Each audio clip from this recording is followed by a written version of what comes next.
Hello, everyone. Welcome. It is once again my favorite stream of the year. It is time for me to look through the crystal ball and tell you what news video games will bring to your doorstep this year. It's not only is that, but it is also the fifth time that I am doing one of these streams. I am joined by returning co-hosts Lid and Eli.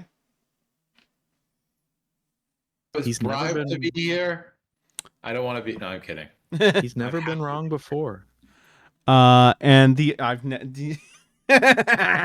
um I have the scores categorized, so we'll see how wrong or right I was. And of course, as the first time co-host of one of these is Brandon. How you doing, Brandon? Well, as far as I'm aware, you've never been wrong. Yes. So okay. So It's like a great 30 seconds for you. well, we'll see. It might be a little longer. All right. This should be working now. Just gonna. Yep. Okay, we're good. Let's go in. So last year, it is time to go over the 2025 predictions. Starting off with my many Nintendo predictions. I would just like to say before we go into this, since this year for Nintendo's year 2025 was dominated by the Switch 2, once again, thank you, Lid, for getting me a Switch 2 for Christmas. Happy holiday. All right, time for the first prediction, or the first answer of 2025. Okay. Lid, would you like to start? Switch 2 will be revealed in January, a normal direct in March, and a launch in May. Well, okay. I'm calling that a partial. The Switch 2, first off, was revealed formally by Nintendo in January.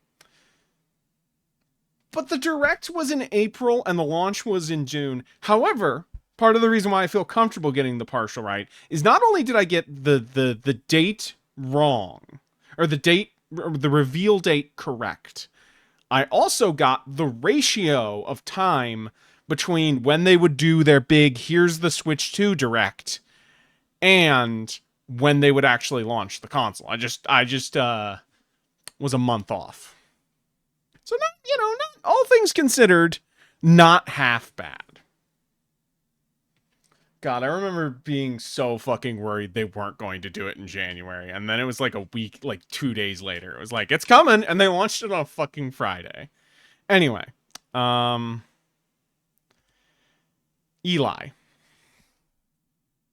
Yeah, in order to tie Splatoon fans over, a Switch 2 exclusive Splatoon 1 remake will be announced. There was no Splatoon content in 2025. Well, look, you win some, you lose some. Okay. All right. An announcement about Splatoon spinoff. Brandon, Raiders. would you like to do the honors of reading the Yeah. next prediction?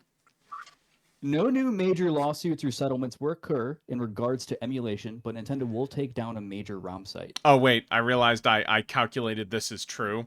It is partial because I thought I read that as Nintendo will not take down. No, the FBI did, but that doesn't count. So actually, this is partial or outright false. But hey, my apologies. You always do this. No. See, this is different. This isn't me lying about it. This is me just being bad at reading. These are different things. No, I understand that you didn't mean to write it's true, but you're now trying to say it was partial. That is false, my friend. Yeah, that's probably true. That's probably fair. Okay. Next. Lid, let's just rotate for now. No new consoles will be added to NSO in 2025 for the launch of the Switch 2? I'm so fucking mad. As soon as I saw GameCube, I was like, oh, they fucked me. They fucked me. I think GameCube was even there at launch too. So like, yeah. It's pretty early. Yeah. They let F-Zero day one. That was cool. I still haven't played GX. I played F-Zero X on my Switch too, but not GX. I don't think any of us could have predicted Virtual Boy. No, well, probably not. I couldn't have predicted the way they're We'll get doing into that. Virtual Boy. Yeah. Headset but no controller. Brandon. Nintendo will have a Miiverse 2.0 on the Switch UI, i.e. a more restrained social media service that's easier for them to rein in. Yeah, this is false. They did go heavy on video chat, but I meant something like a website. To be fair, part of the reason why I assumed they would do this is I think sound, which is Elon Musk is a crazy person who made them leave Twitter. So, you know, And we all miss Miiverse. yeah, bringing it in house again, I think would be. But I also understand that. Eli, Before you move on, and I still think this is false. I think that the way that they want to do it is through that phone app that they just released. yes, That is like their substitute for it, but it is not the same thing. Nintendo keeps Also, being they're like, making their own "Hey, why don't displays you somehow. use our bad app?" Pokemon Z to A will be the inverse structure of Legends Arceus. Most of the game is set in the main city hub, with only a few trips into the rest of Kalos. That's a partial. You just don't leave the city at all in Z-Day. You don't go to any other Kalos locations. Like, the sentiment was correct, but, you know. Okay, I'm gonna be real. What other Kalos location? There's like some the remember like the like rich fancy garden town? There's also like a snow city. And there's like a fall area. That's where you can catch a Goodra. Kalos does suck. Isn't there like a power plant dungeon or something? Oh yeah. I have not touched X and Y since like 2014. Yeah, same. I tried to immediately forget that generation. Yeah. Oh, well, that's a technical difficulty. My apologies. So we'll get into this, but yes. All right. Before we get into that, Lid. The Nintendo Music app will still be actively supported by Nintendo throughout 2025, but updates will be spaced out. That's a false. I was surprised how much, they supported the app. It felt like at least once every 2 weeks they were adding a new game to that. Okay, so here's the thing. I'm gonna use this flub as an opportunity. Would each of you like to guess what the thing that I predicted would happen was that already happened? You mean that it happened like Yes, I said a thing would happen in 2025 that already happened before 2025. I see. I don't know. Lid?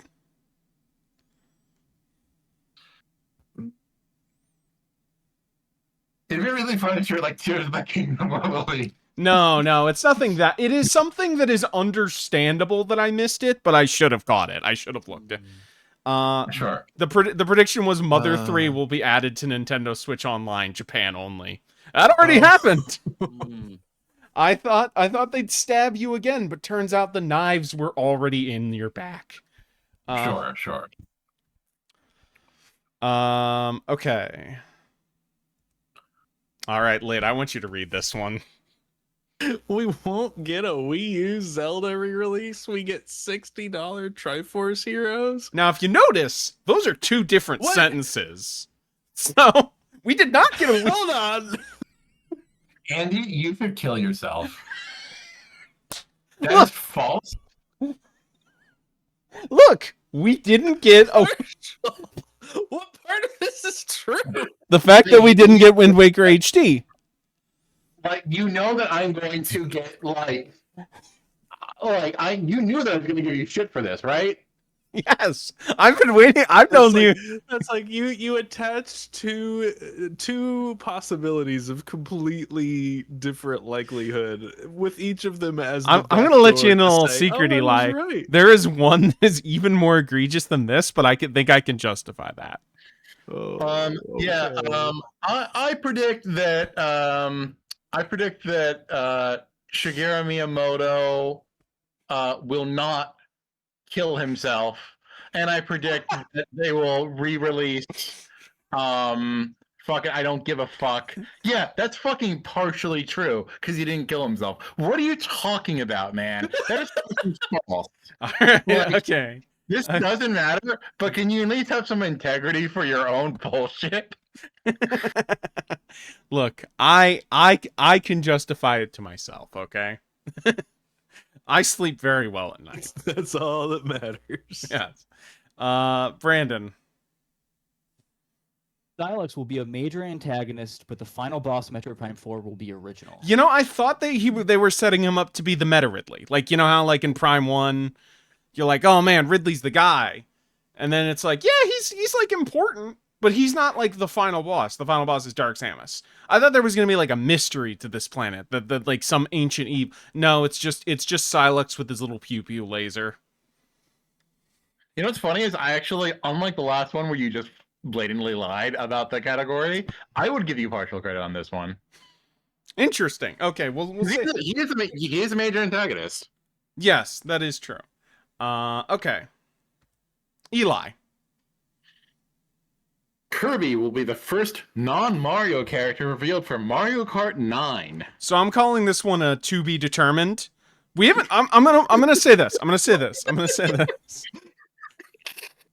I thought they'd have it launch, but I didn't specify that. If I will own up to.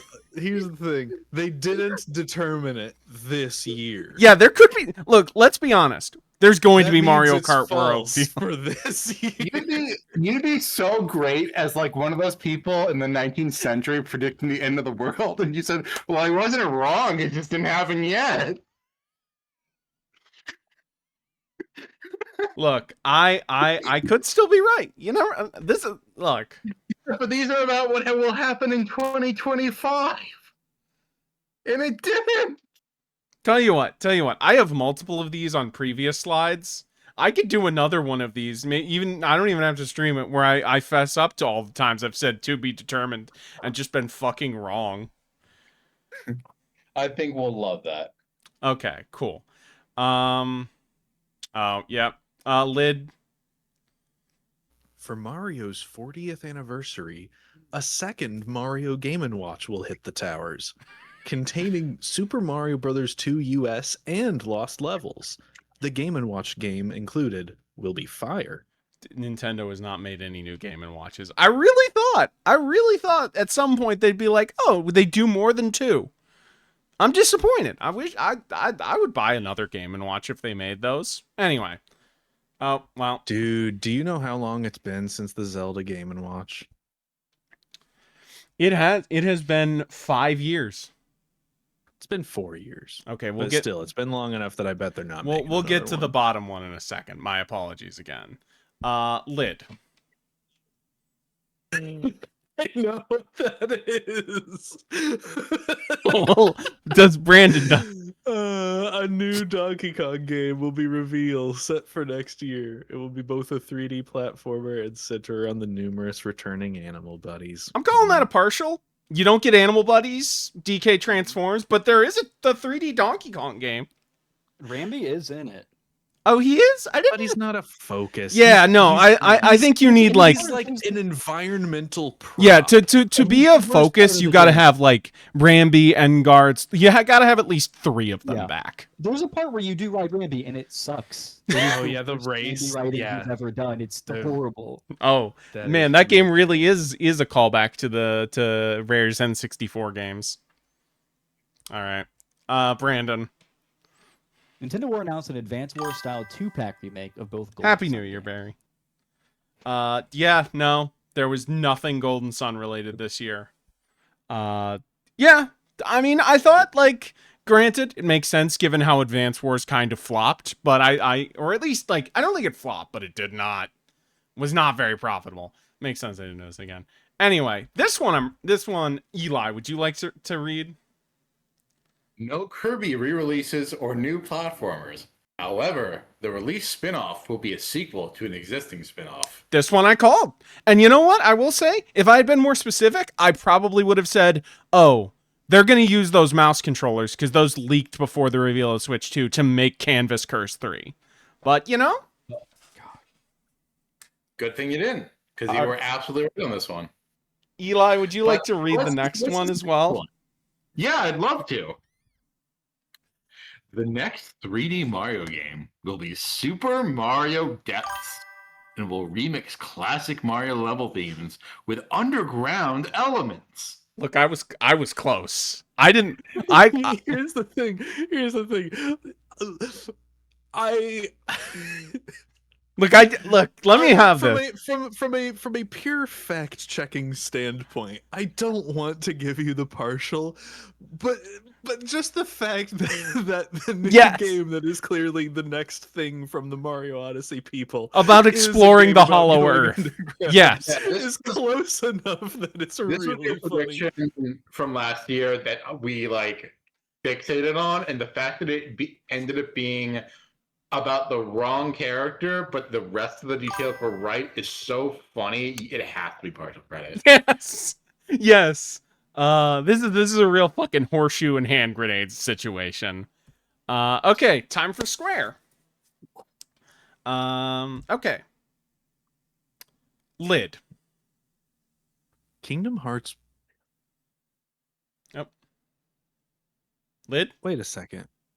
Well, I meant like This game. this I know we got to this game reveal, was- but I meant like the actual. This game was revealed years ago. Here's the thing, kind of, but like they didn't show us what the game actually is. You know what I mean? Like an actual like trailer. Kingdom Hearts 4's Re-reveal. next trailer will be a fake out trailer for a different licensed game. Yeah, I'm calling false on that one because instead of TBD because I already made this prediction. This is the second time I've been wrong about this. They should all be false because they have to occur within a certain time span. Oh, then you're gonna love this next one. But Andy, you're more than welcome to use the same prediction again in the next year. No, okay, if you okay. That is the one rule I have with these. I am not allowed to just repeat predictions. I have to wait at least one full year before I predict something again. All right.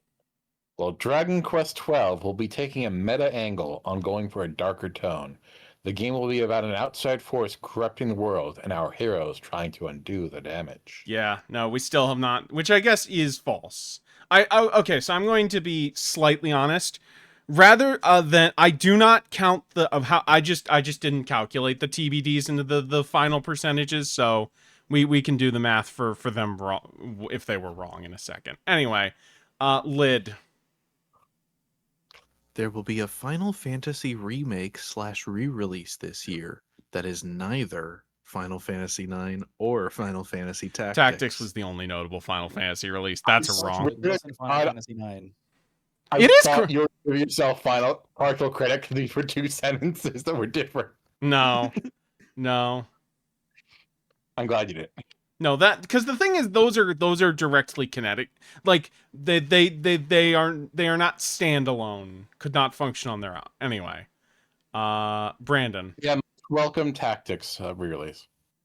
Okay. No Dragon Quest ports announced this year as the 40th anniversary is in 2026. Okay. So here's the thing. They made a version of the game that is even more different than the 3DS version. That's not a port. If I said remake, sure, but that is not a fucking port.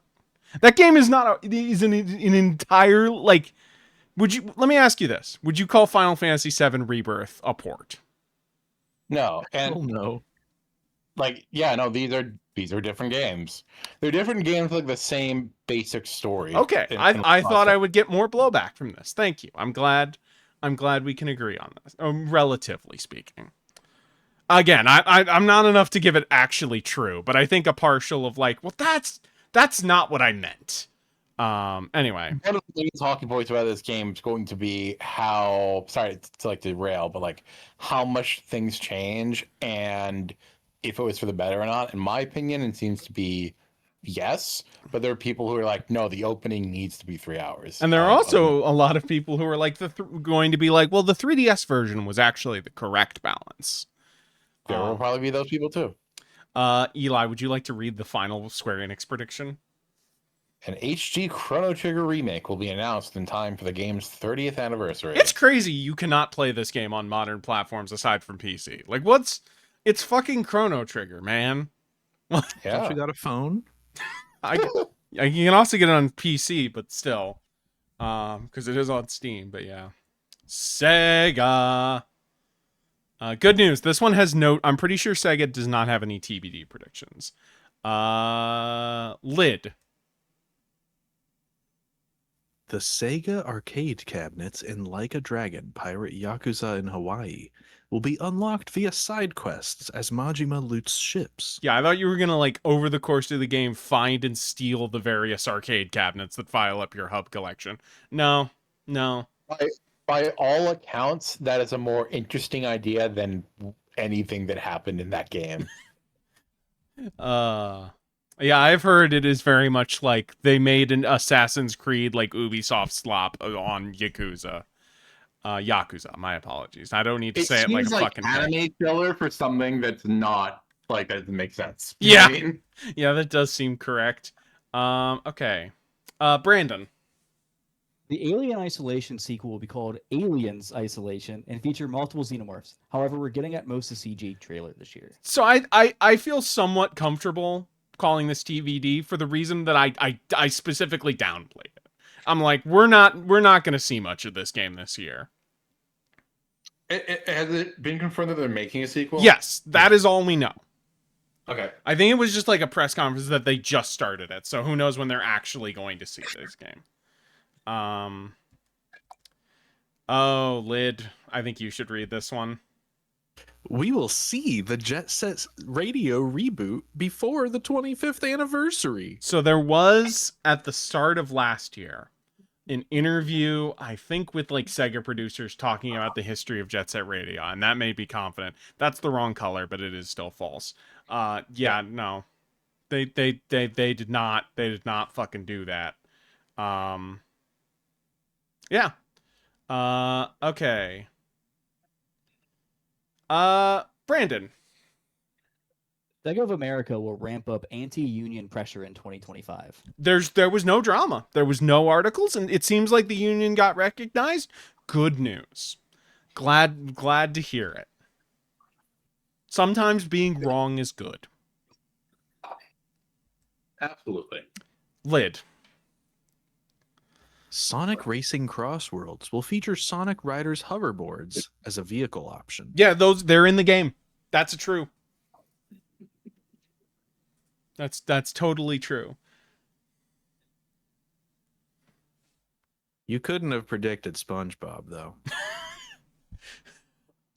I mean, this is the series that gave us Danica Patrick, so maybe I could have. Plus, you've also got the Paramount movie tie-in thing. There's people in the same offices. I feel like that's not even the craziest character in those games. True. It's She Yogg's plays cast. the fucking Yogg. Yeah. Damn. All right. Okay. Eli. The Johnny Gioli lawsuit will end this year with Sega settling out of So, court. if you don't know who he is the lead singer of Crush 40. Ah, So the lawsuit was due to Paramount basically gave him money after Sonic Live and Learn Jump Sonic 3, and he was like, wait, I should be getting money for this? And asked for like, I think only like 6 figures, which was like a fairly reasonable amount. But the judge threw the case out mostly because I think it was beyond the statute of limitations. Oh man, it feels like I've been waiting for Jet Set Radio Metaverse forever. Where will I wear my Bored Ape t-shirts? Now the thing is, Barry Ardman, they're doing that, but they're also doing a normal remake of the first game. So it's at least not complete nightmare. Okay. Here we go. Lid. The Sonic DC comic crossover will be a modest success, but nothing record-breaking. I'm calling this a true. It was a successful comic run, but not enough to like. The people who were not Sonic fans were not talking about it, but it sold well. All right, Capcom time. Lid. We're gonna get the Mega Man Star Force collection before the Mega Man Legends collection. Hell yeah. We got a Star Force Legacy collection. That counts. Absolutely. It's great. Man, I am the only reason I'm not a little more smug about this is that as much as I do think the next Mega Man look will be probably pretty good. There is still a part of me of like, man, I wish it was anything other than classic, but you know, whatever. This is still funny. They should for sure put a legacy, like a Legends Legacy collection out, but they should also maybe make a fourth Legends game that could be like the first good one. Eli, you know it's. Oh, I guess if you count Trombone, it technically is Legends 4, but yes. That's what I was thinking. Yeah. Yeah. Street Fighter 6 Year 3 DLC will feature one original character from each numbered Street Fighter: 2, 3, 4, and 5. Oh wait, that's the wrong color. But yes, I was wrong. I was wrong. They added, but I don't was know if you know close. about Street Fighter, but no one predicted Ingrid. Like, you would predict Ingrid as if like the only reason you do that is if you're purposely trying to say someone who's completely would never. Yeah, the way I thought I was gonna get fucked, and I think I said this on the last stream, was they were gonna add an alpha character instead of one of the numbers. But yeah. Oh. Once again, apologies for the shoddy performance this year. I was rushing myself finishing it. We'll get into that in a second. Okay. Brandon. Considering Studio Clovers was just created, we won't get anything beyond interviews for new Okami news. Yeah, there were no relevant updates for Okami 2. Not surprising. I still think it'll be cool, but yeah, I think they announced the existence of the studio when they showed off the game. That we are nowhere near close to Okami 2. But hey, I'm sure it's coming along well. All right. So I'll just read this one. Resident Evil 9 will be the first Jill / Leon team up game and ship early 26. I'm calling that partial. It wasn't Jill and Leon and Jill, but it is Leon and a pre-existing Resident Evil female protagonist. That's like, you know, that's pretty close. And it is shipping early 2026.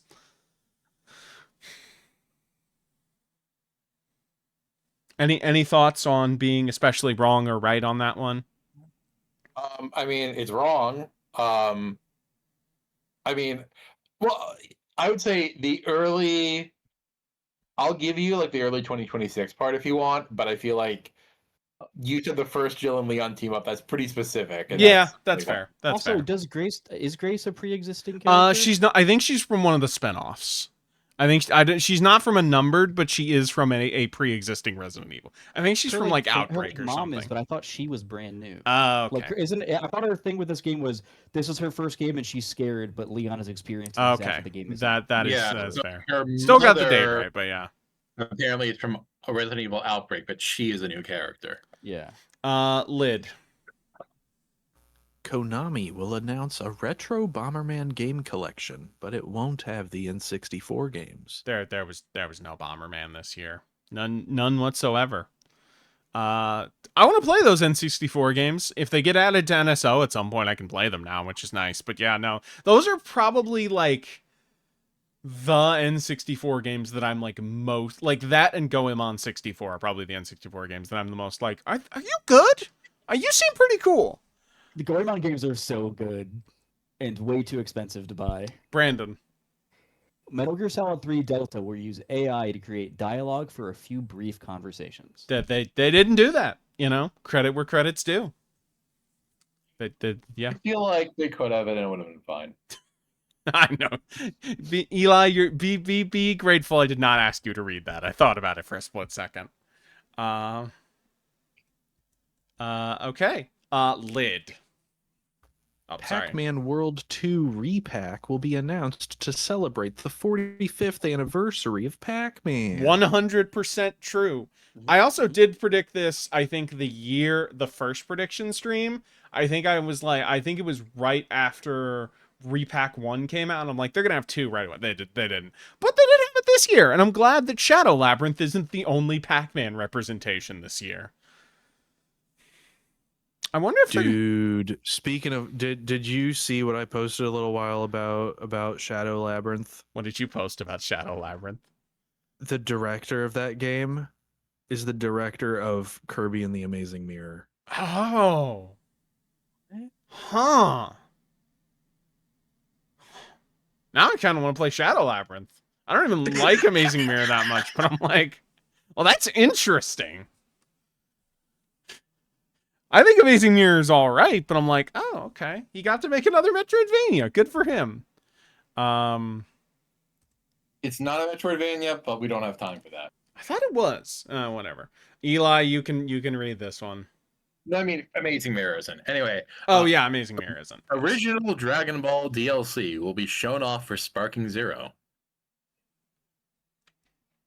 If Akira Toriyama had not tragically passed away and there were not rights issues for Dragon Ball stuff, I think this might have happened. But, yeah, no. All right. Just as an aside, rest in peace, Toriyama. Rest in peace. One of the all-time legends.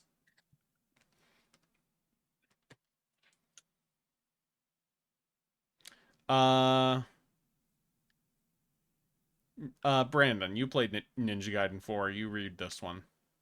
Platinum Studios either shuts down or is bought out. I'm wrong, but I feel like they got like 5 years. I do not feel optimistic. Because it's a coming. Please change this one to early, please. I'm not doing editing on this right now, but that is in my heart. It is. Yeah. No one could have predicted that they had an actual full internal game coming soon. God, remember Babylon's Fall? Disaster. What a fucking Babylon's Fall. I actually don't remember. Oh, that was the live service 4-player action game that they made by Square Enix and had no money. Anyway, Lid, read this one.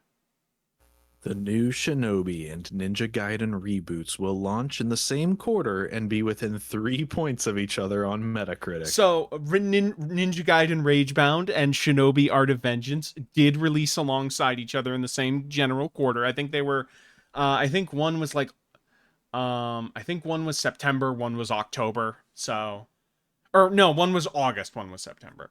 Ninja Gaiden has a Metacritic. So what I did was very simple, add the four Metacritic scores for each platform together and just divide by the number. So, Ninja Gaiden 4, 84.5, Shinobi 86.25. That seems pretty correct to me. Also, I will say this, going into the year, I thought Art of Vengeance would be a better game. Having played the demo, I was a little let down by it, and I really like it. Ninja Gaiden Ragebound. All right. I guess Brandon, you read this one. For some reason, Bucky Barnes will not properly appear in Marvel 1943. There have been no updates on this game. It was scheduled to release this year. No one appeared in that game. Yeah, it's wild. This once again, another Amy Hennig game, not in a good long-term position. Man, yeah. Also, this has the worst name of all time, for the record. But yeah. Okay. Lid, you read this one. Valve will add traditional FPS game modes to Deadlock, but only for an unranked ladder. I think it would be cool to just do normal deathmatch with those hero shooter characters, but I guess they don't want to do that. I'm not even convinced that game's real. I feel like it has fallen off within the past 6 months. I haven't heard anything about that game in a while. But maybe Valve just needs to do a big update and people will come back in. Eli, you read this one. Elden Ring Night Rain will have an Armored Core 6 boss as post-launch support. Again, false, but my assumption was that, this is a multiplayer game. None of this shit fucking matters. You have the assets. Let me fight a big giant robot as a Dark Souls character. You are right that they have taken the philosophy of nothing matters, but they still have not gone into anything besides fantasy. They have put like beloved Souls bosses as you can just fight them, but not that. Thank you for the resub, Tomex. Okay.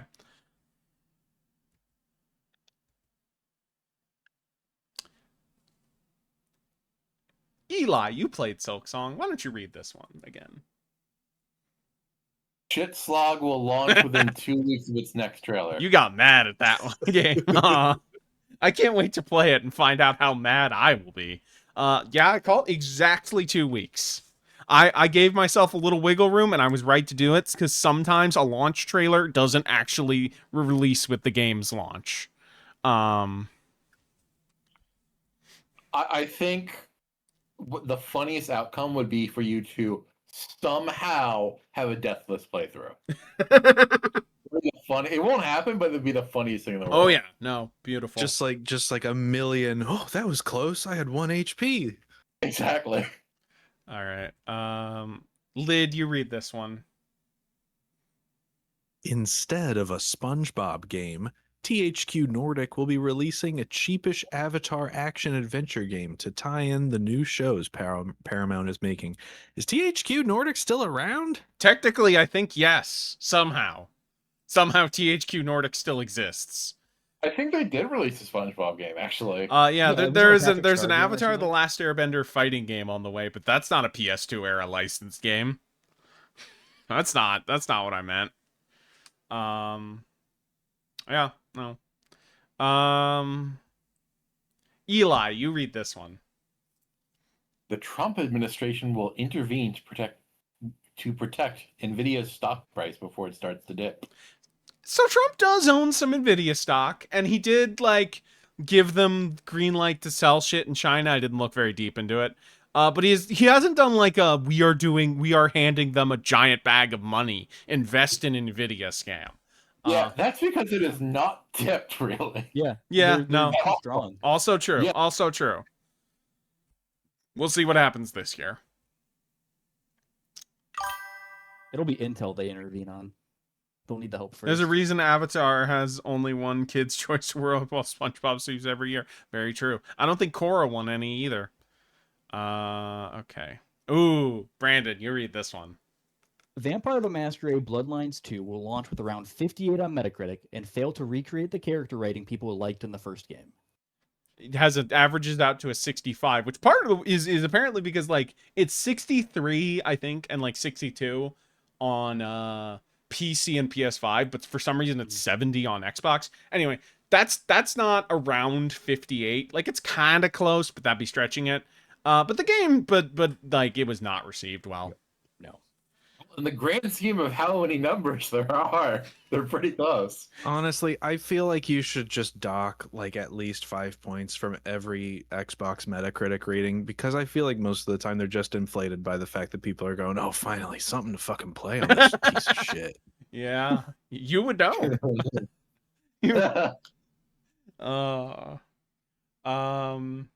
No, I don't. I don't use my Xbox to play games. Also true. Do you know the last time off the top of your head you played a video game on the Xbox? It was probably November playing Blue Dragon. Okay. Brandon. Playtonic's next in-house game will not be a platformer, but a first-person shooter. They did not. And to be fair, we did know about the ukulele remaster, but yeah, no. Honestly, this one probably feels more like a false than a TVD, but whatever. Oh, okay. This one I am. Lid, read this one. Subnautica 2 will be set on a brand new but fairly similar planet. This is a TBD. We do know it's on a new planet, but we haven't seen the game because legal stuff keeps happening, both with the developers sending out bad allegations towards the consumer, towards the publisher, but also Krafton having some pretty serious allegations. So I am curious what the situation with this will look like. Subnautica 2 will take place in a depth-based world. That's very true. Very true. But yeah, no. All right. Lid. Industry layoffs and closures won't exceed 2025, but will hit a very similar level. So, I'm calling this partial. Like 9,000 is still like 9,000 layoffs is not nearly as bad as 1,500, but it's still like we are in the industry is not recovering. Things are still very bad. Yeah, I know, but like I feel like a 40% drop is significant enough that I can't outright claim it's true. I think I would give you a true for that. I know. I'm saying that I wouldn't. I still stand by partial, but I respect that. Yeah, but like I feel like you're right in the spirit of things. Brandon. Sunsoft will partner with Limited Run Games to make a Chameleon Twist collection. There were no new Sunsoft games in 2025.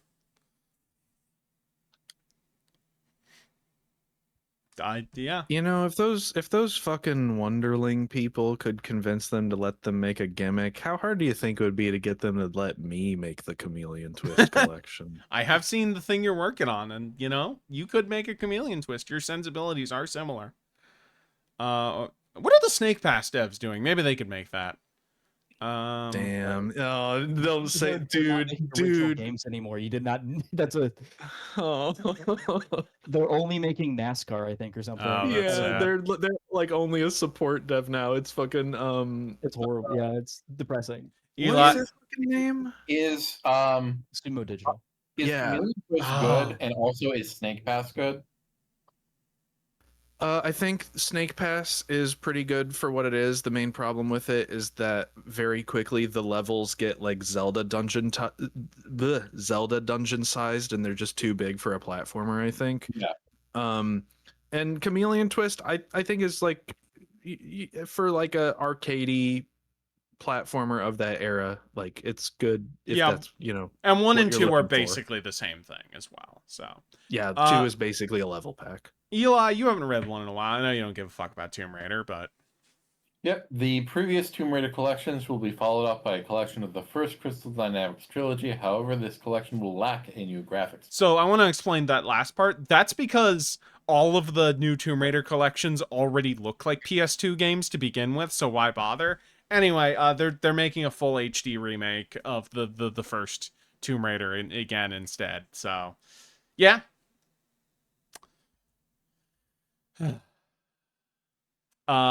Lid, read this one. Bloodstained Ritual of the Night 2 will feature 2 simultaneous playable characters that you can Jonathan Charlotte. You can Jonathan Charlotte in the new Bloodstained. That's great. I'm excited for you to play Portrait of Ruin at some point. Yeah, no, I need to buy that collection because that seems like, unlike with the GBA collection where it's like I kind of gain nothing from playing that over into emulation other than just I get to have Aria of Sorrow on Switch. Though they do seem like, ooh, like turning the touch controlled prompts in Dawn of Sorrow into a QuickTime event. Still not great, but better than using the stylus with a mouse. They do have ROM hacks that replace it, but They have ROM hacks of everything. You can fucking play as Meta Knight in Dawn of Sorrow. And Sonic the Hedgehog. It's crazy. Brandon. Assassin's Creed Shadows will perform decently, but not as well as Ubisoft needs. As a result, Tencent will own Ubisoft by the end of the year. So this is complicated. Assassin's Creed Shadows had a good launch, but it looks like the numbers that we have say it's definitely selling weaker than the Britain Assassin's Creed that released during COVID, as well as I think Origins and the Greece one. I think Odyssey. So Ubisoft also does not own Assassin's Creed anymore, and a company that Tencent has a claim on, owns 25% of, but also that's because they gave it up in like something that feels like it is a very obvious scam. Yeah, Tencent doesn't have. They got no voting shares, and Ubisoft does own the company that owns Assassin's Creed. So I wouldn't say. Oh, they don't own the that? series Okay, anymore. I thought they were spinning that up So into they formed a spin-off that owns Assassin's Creed, Rainbow Six, and Far Cry. I knew that part, but I thought Tencent has a minority ownership in, but 0 voting well, shares. So I thought it was the current executives personally, not the company Ubisoft. Which is technically different, but yes, no, I have no fucking idea what's going on with that. Yeah, it kind of seems like Assassin's Creed Shadows did well enough that they basically got a way to get a cash infusion with losing no control. Brandon. I just want to say that if Assassin's Creed Odyssey sold so well, they should do Assassin's Creed Depths. When So true. would that? I'm trying to think of like the historical setting that you could fucking, I guess. Oh, you know what? It's an Assassin's Creed game that takes place entirely on the Titanic. Fucking why not? Anyway, GTA 6 will be revealed on its own and not as part of any other show. yeah, no, we got a standalone GTA 6 trailer this year that like was the first big look at the game. Yeah. No, that was a big trailer. That was maybe the biggest trailer of last year.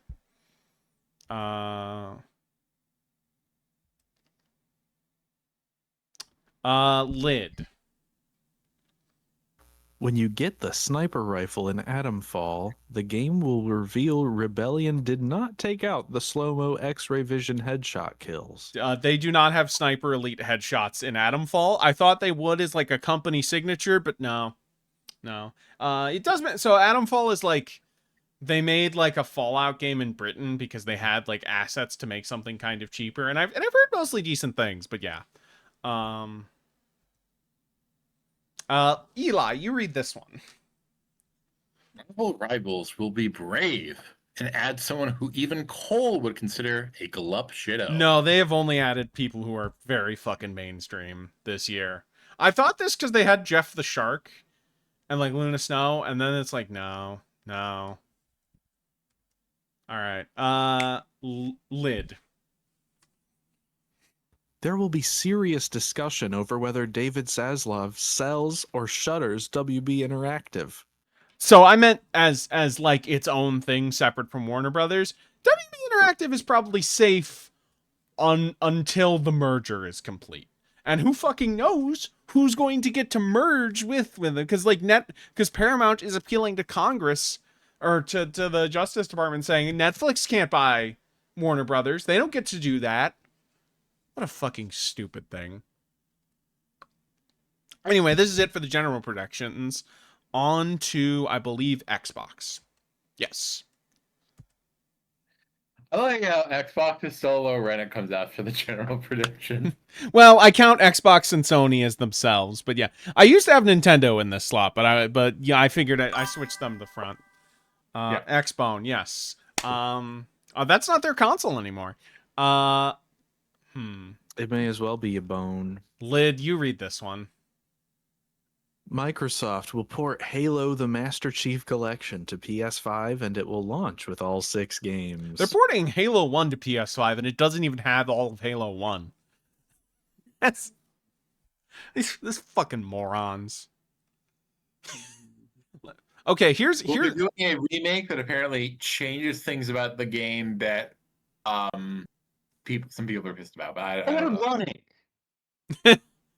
I understand. I think they shouldn't make the remake, and I understand not wanting dual wielding or sprinting or laser swords in Halo 1, but I also yeah.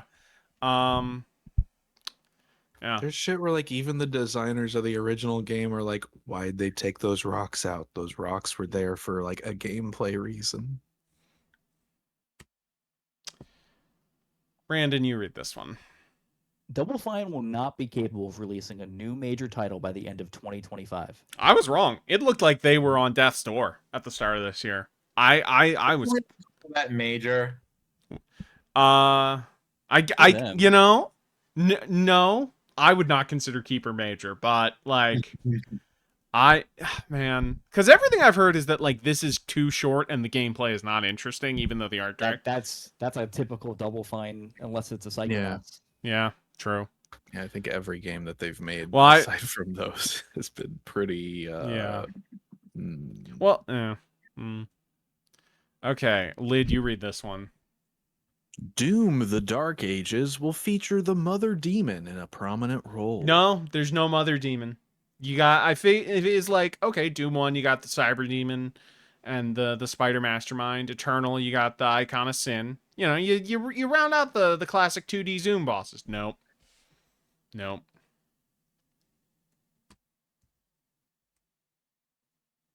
All right. Brandon. Fable will be delayed out of 2025, and Gears of War E Day will still not have a set date. That is correct. I saw people being like, well, Gears of War E-Day might come out in 20. Like, what are you people talking about? What are you people talking about? That game is not going to come out until 20 fucking 30. They showed a CG trailer for a studio. Like, yeah. Hold on. For some reason my phone isn't fucking showing. When is Fable 2 coming to PC? That's a good question. When are they doing a Fable 2 remaster?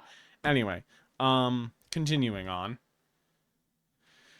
Lid, read this one. Outer Wilds 2 will slip into 2026. Obsidian can't ship 2 games in 1 year. They released 2 full games and put Grounded 2 in early access. Admittedly, they probably shouldn't have put Avowed in, given how much I have heard that game has gotten updated in the past months. The fucking, like, that game's launched with 2 like races, and now there's like 5. There's a bunch of extra quest stuff. Man. Anyway, yeah, I was wrong. Do you see it? Do you see it, by the way? Andy, do you see it? Okay, in my defense, I just copied and pasted this from last year, so... Yeah. The Outer Worlds do. Yes. All right. Brandon, you read this one. Call of Duty Black Ops 6 will not lead to permanent Game Pass growth by the end of the fiscal year. No, Call of Duty 6 did not say Game Pass. In fact, fun fact, Call of Duty, until it went on Game Pass, like day and date, sold better on Xbox than PlayStation. Call of Duty might die by the end of this decade because of the, not just because of that, but also because of the reception the recent games have been getting and how obviously stressed out the production cycles have been. Who fucking knows, man? Final Xbox page. Let's see. Eli, you read this one. South of Midnight will be the game that gets people the most online yelling about wokeness in games. South of Midnight was not successful enough to spark discourse. A great reason to be wrong about this one. So I have a very funny story about South of Midnight. I think at the 2025, like the developer direct that Microsoft does in January at the start of last year, I was watching that with Eli, and Eli was like, I've never seen this game before when South of Midnight came up. And I was like, Eli, this has been at like the past like 2 to 3 Microsoft E3s. And you were there watching them with me. And Eli was like, what are you talking about? I've never seen this game before. You know what's also great is that I'm pretty sure at the same thing, they showed off some stuff about a game called Claire Obscure Expedition 33.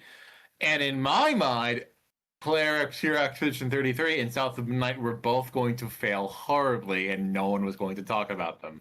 Thank you for the subscription, Zoe. I appreciate that. Let me see. Where were we? Okay. Lid, you read this one. The wheels of Xbox hardware will not fully come off this year, but nothing new will be announced. Next, true. They have neither announced the future of Xbox, i.e. a fucking $1,000 console that they're hyping up, or canned it yet. Bro predicted nothing. Yeah. It worked out pretty well. Look, the fact is, it is a genuine, like, the Xbox could have died this year very easily. Bonus results! Bonus results? What does that mean? Lid, would you like to read this?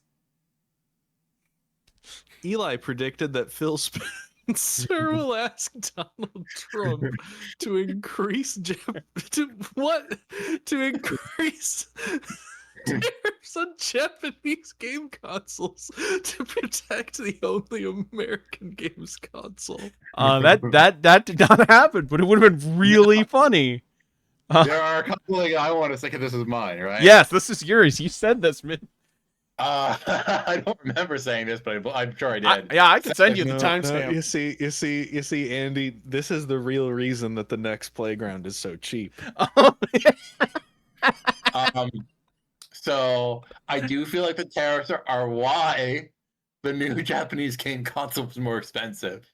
Yes. And the thing is, I thought in general that like Phil Spencer would make like a concerted effort, like Xbox make a concerted effort to try to live, and that didn't happen. What happened is Microsoft, like everyone else in the tech world, um, doesn't care about anything else but AI. It is perfectly fine Yes, letting. So they absolutely. were sucking up to Donald That Trump that very much, that and but the tariffs were just indiscriminate. I wish the tariffs were yeah, the tariffs are kind of washed. It's a shame. I thought he would destroy the global economy. Anyway, before we now time for the final section of the show. It's time to talk about Sony. Brandon, read this one. Wolverine will continue to be missing in action. No, it's we saw Wolverine and it's coming out 2026. Yeah, well, you know, can't win them all. Okay, Lid. The PS5 Pro will underperform compared to the PS4 Pro, but in a way that Sony is prepared for. Yeah, like my assumption was that like the PS5 Pro was something that Jim Ryan got far enough through the door before he got the boot and had to leave PlayStation, so they had to make it anyway. But like this hasn't like Sony has not did not bet the farm on fucking the PS5 Pro. It's probably making the numbers it needs to. Who knows if it'll continue given how prices seem to be affected by things, but yeah. Yes. Yes, that is true, Zoe. I am making wild fucking predictions. Okay. Brandon. Sony will not announce a new first-party VR game this year, and will instead push the PSVR 2 as a more general headset with PC compatibility. So it does have PC compatible. Actually, this one should have been false. I meant to write false for this one. Yeah, no. Yeah, they just don't have first party. They have just given up on VR. They still like sell it, but like they are not trying to They compete did in put out VR. that PC. Yeah, Well, they put that out was the there adapter from the but- beginning. But, I yeah, don't think that they're like especially I think it pushing was, it, like, as it- that because like if they had, I think if they had made like a like here's a a bundle commercial. that like has everything you need to set it up on PC, that'd be one thing. But you still need to buy Yeah, all if the they shit separately. if they did something proactive. Yeah. All They right. they pushed PSVR VR 1 way harder than they Yes, did 2 they for did. some reason. They're so half-hearted on this one. All right. Eli. most of Sony's PS4 and PS5 to PC ports in 2025 will be remasters of older games. So when I mean older games, I mean stuff like the PS4 Uncharted collection, stuff like the Shadow of the Colossus remake, things like that. No, we only got The Last of Us Part 2 remaster. That's wrong. They seem to have not like it's kind of annoying that they're like, yeah, we're not doing remastering a PS4 game older than 2017 or 2016 on Uncharted 4's case. It's like you guys have more you could do. Brandon. Death Stranding 2 on the beach will use a famous actor that hasn't appeared in the marketing for a late game secret. Not really. Not really, unfortunately. And I meant boss fight, but yeah, no. Lid. Fair Games will be re-revealed not at a Sony event, but at a Jeff Keighley show. No. Fair Games is fucking. Something I will say is I think many games of approximate quality and spiritual tone were. Yeah. That's a good prediction, Zoe. Hunter Schafer probably will be. I mean, the Kojima's already got her in the VR, in the like not VR. What's the CGI the cloud gaming OD thing. Well, yeah, I meant the specific whatever. The specific technology. Brandon. Ghost of Yotei's story will take place during the Sengoku Jidai, but the main story will focus on personal events rather than involvement in the war. Yeah, no, they did not make a game, which I meant, which is where you're like hanging out with Oda Nobunaga and Toyotomi Hideyoshi. Like the like big 100 years Japanese Civil War is going on in the background. It's definitely focus of the game, but it's not like the first game where like you were leading the resistance of the Mongol of Japan's like resistance to Mongol invasion. Like you're just like like one of many characters in this big fucking war torn country. And finally, Eli. Bloodborne will receive a 60 frames per second update for the 10-year anniversary. However, there will not be a PC port. Bloodstorm. You believe in Sony too much. I guess I do. Mm. I guess I do. I think I'm a little less optimistic in this year's predictions, but we'll see. Yeah, no. I would more easily believe that at some point in the next 5 years they remake Last of Us 1 again than do anything. So with this Bloodborne. math is wrong, but I did like in the low 20s like last year. So even if you factor down, I still probably got at worst like low 30s, high 20s. So I did way better than I did last year, I think. Even if you grade me more harshly than I graded myself. Still not amazing, still not great, but I got several of them right. I think the thing that I'm most impressed by is that I got more outright correct things than partially correct things. Did not expect that this time. Okay. Now it's time for the real quick. I've trimmed out a lot of the fat of this, but we're going over some of the games that I played this year and my thoughts on them and that sort of things. So I'm gonna go over once again. I did the list, but I didn't break down. You have performed worse than a coin flip. Should have been at least 50%. That is every single year that I have done this. So I have never come. That?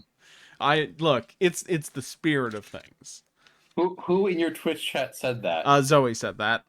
Zoe, you're so correct. I don't look. I'm doing this for fun. I'm not playing to win. Okay. So my top 5 games that I beat on stream this year. Number 5, Dark Souls. Really glad that I finally sat down, forced myself to finish this game. It's really good. The DLC is also really good. It has some bad sections. Fuck those crystal caves. Fuck Bed of Chaos. Fuck Curse. But overall, Dark Souls 1, pretty great. I don't think this is like one of my all-time favorites.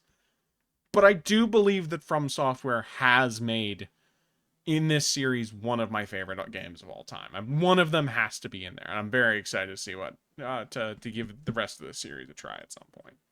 I'm not streaming any more of them though. I don't have time for multiple Souls streams. Number 4, Super Mario World. It's really good. It's like Super Mario World has probably my favorite like hub map screen in any game. It is full of secrets and personalities, and I really like how much of a clear like journey it sells Dinosaur Island. It's real. I think the Cape Feather is a delightful power up. Yoshi's really cool. Even if he's more interesting in other games. And yeah, I think it's I think Mario World has, even more than maybe perhaps Wonder, fantastic game feel. Some of the best controls in any 2D platformer. Number 3 is sorry Eli, Halo 3 is really fucking good. It's really fucking good. It is maybe the best example I can point to in a video game of we made a AAA blockbuster. We made a high-end blockbuster into a playable video game, and they sold it so fucking well.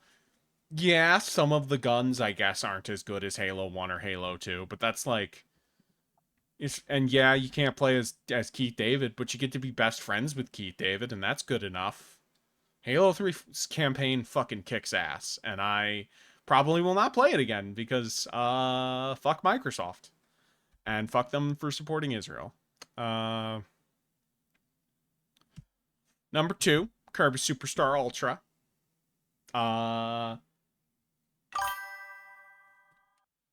Halo 3 is the sexiest game for your big brother to play. Yeah, okay, Zoe, you say that. Wait, no, now I get you. I'm glad you do, Eli. I'm glad something. Uh, Superstar Ultra is, you know, I I need to play 64 before I like can comfortably say this. It is the point where Kirby transitioned from like a solid and mostly consistent Nintendo franchise to like one of their all-time greats. This game's setup is a fantastic remake of Superstar. It is better in nearly every way. Um, it is maybe the best use of the original like Nightmare and Dreamland sprite set. All of its copy abilities are really charming. Maybe not all of them, but like the vast majority. It's got great boss fights. All of the new content is really fun. It's one of the all-time great gaming remakes, and set up the next three Kirby games after that, also all really good and would not be the form they take if Kirby Superstar Ultra did not exist. And number one is Oh, super fucking. Oh, sorry. Would you like to say, Eli? Yeah, no, just I'd say that obviously Superstar Ultra is like the definitive version of Superstar, but I'd say Kirby starts being great at the original Superstar, even if it's obviously surpassed and superannuated by its remake. I need to play the dark, but like the 64 I might like a lot, but I Dreamland 3 and then the flags, and I definitely I like the flags flagship Kirby games, but I would call neither of them like stellar. And even Adventure and like the Game Boy Kirby's I would call all right. Like I would say that like Kirby became like started out putting out a bunch of really great games for me after Superstar rather than before. But I need to play 64. And then number one is Super fucking Metroid. It's Super fucking Metroid. It is some of the most solid game design ever. It there is so much game on a Super Nintendo cartridge. It is great. It controls wonderfully. I love the wall jump. I love so many of its power ups. It is a game that is like Metroid is great because it is so often a kind of game that Nintendo would not make if it was any other series. And yeah, no, it is arguably like right behind Mario 64 as the king of speedrunning. It can be the queen of speedrunning. Yeah, no, Super Metroid, real good. Going over some random stats that I have this year. Best soundtrack, probably Super Metroid. Real standout stuff. Very good atmosphere. Love me some Red Brinstar. Hardest game I beat. I almost put Crash 2 above this just because Crash 2 has some obnoxious bullshit.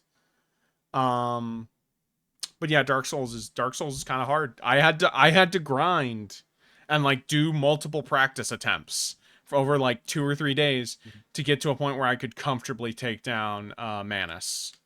That I think Like I not think Crash 2 isn't hard, but like it's Dark come Souls. on. Yeah. And the longest game, Dark Souls. It is not only the longest game I streamed this year, it is the longest game that I have ever streamed. Dark Souls took a lot of streams. It took like 20. No, it took 19. I have not had a game go that took 20 streams yet. I will say this about the Blob. It's not great. I think its soundtrack is excellent. But it is the best worst game that I have streamed in a year. It is the least bad. It is the like highest quality game that I would be like, this is the worst game I've streamed all year. Which is, I guess, an accomplishment, and kind of tells me that maybe I need to play more trash this year. Maybe I need to play more literal garbage. Hell yeah. I mean, you already played Halo 3. Like the Blob is a pretty straightforward 7 out of 10. It's got a lot of charming personality. It's just not the best platformer. Okay.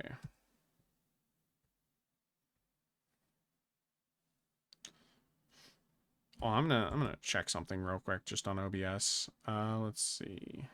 Yep. Okay, we're fine. Yes, and I am excited. I don't know if I'll stream it, but I definitely want to play too because I've heard that's better.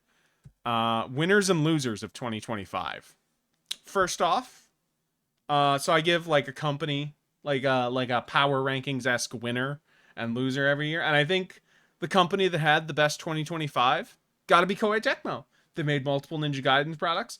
They had two multiple well-received Dynasty Warriors games. The only thing they're missing is like a Dead or Alive, or maybe like a new like Nobunaga's Ambition or Romance of the Three Kingdoms game to like really, really. I mean, I guess Dynasty Warriors is, but like the series. But like, yeah, no, probably the most consistently strong year. It was a company that had good headlines all year. So rather than give the company that I think is the loser of 2025 this year, I am going to honor the person who I believe it to be the singular biggest villain of 2025. The person who had the most negative impact on the games industry.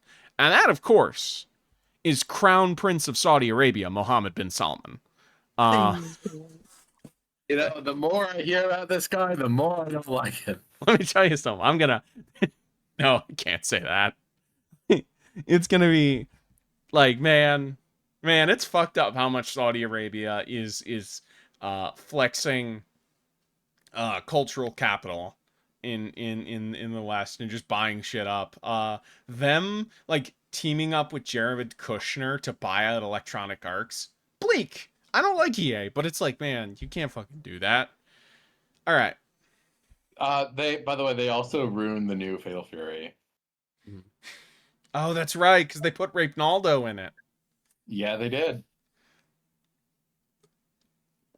I was thinking of that as some I random put that DJ. down, selected that as the Well, villain. a DJ that's beloved in performance to the Saudi family. Yeah. Yeah. Yeah, despicable. Horrible person. The best moment of 2025, I'm gonna be honest, I almost like I wanted to put like a news headline rather than like a thing than like a game coming out or whatever for this category. And John Romero getting to continue funding and making like his studio's game. Very good. John Romero, one of the most beloved figures in the games industry, a guy with a real tenure. He deserves to have a comeback. You know, Daikatana should not be keeping him still making himself his own bitch this far out. Yeah, no, very good news. The worst moment of 25, there were a lot of options. I almost went with the EA thing, but I was like, well, I already selected that, so I'm gonna go with Perfect Dark getting canceled by Microsoft and not even letting another studio, I forget who, but I know another publisher Okay. offered to pay the game because they didn't want to give up control of an IP they would never use. Oh, hello, bot. Goodbye, bot. Where were we? Ah, yes. But yeah, no, it's fucked up. They announced Perfect Dark in 2019, and they had to bring in Crystal Dynamics because the initiative wasn't getting it done apparently because Microsoft is bad at managing games and things up. Genuine, serious question. Yes. Has Microsoft ever announced a game, got people excited for it, and then released it? Does Hi-Fi Rush count? No. Does yeah, I think the last time that you can truly make that maybe Forza Horizon 5, would you count that? And some of the Forza. What could you be a little more specific then?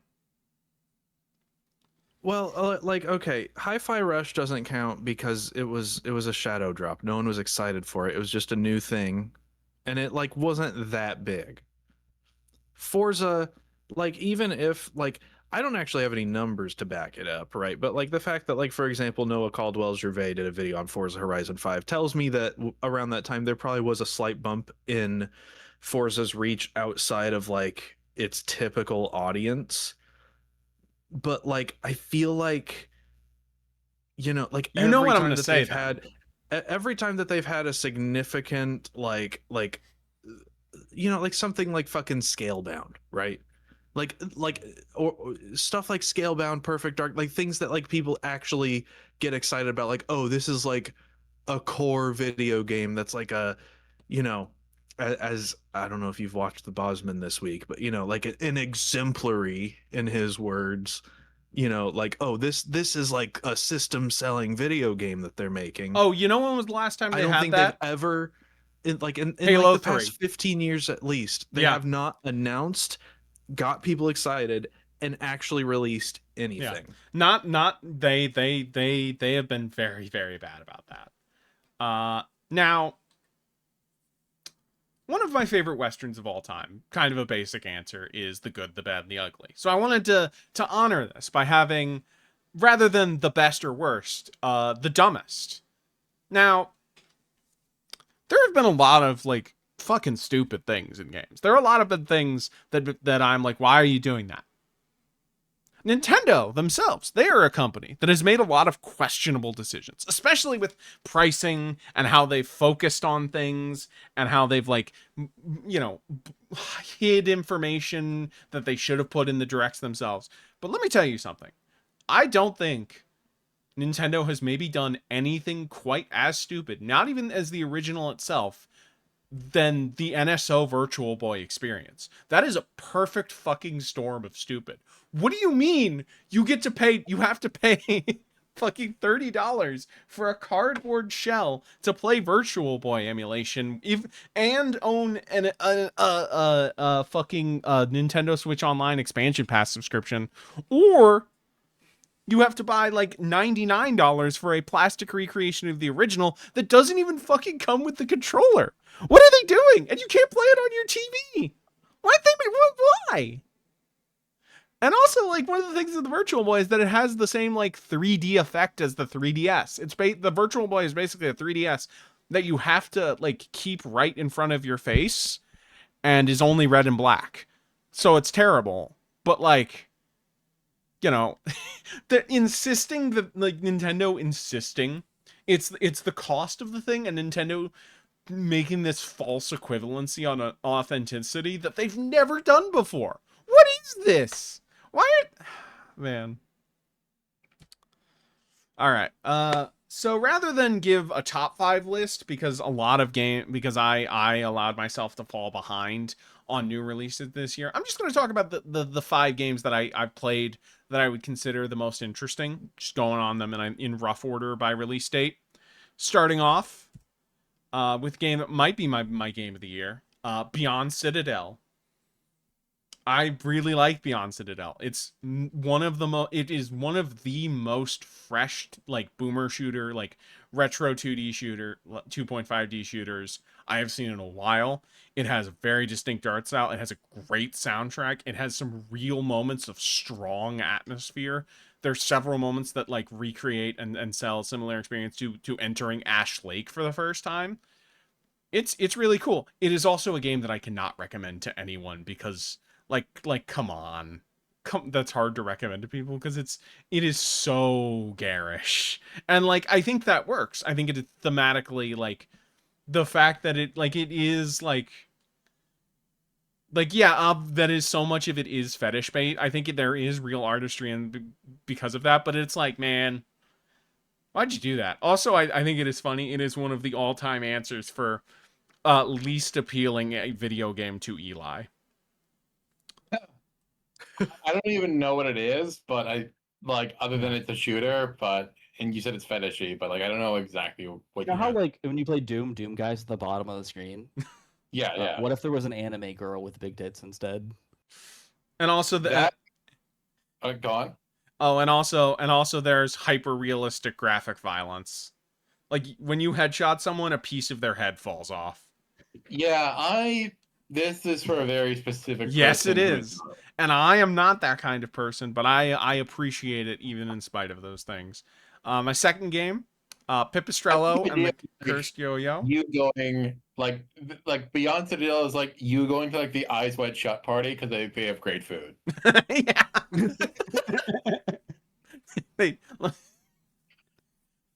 Oh man, let me tell you though that the cheese is really good. Like the cheese to die for. My second game is Pipistrel and the Cursed Yo-Yo. This is a love letter to the Game Boy Advance Minish Cap, but also like a lot of it. Like there's a lot of Drill Dozer. There's some like Mario and Luigi in here. There's a bit of like Gen 3. It's really good. The soundtrack is really charming. Yoko Shimomura did a song for this, and it's not even one of the best songs in the game. I quite like this.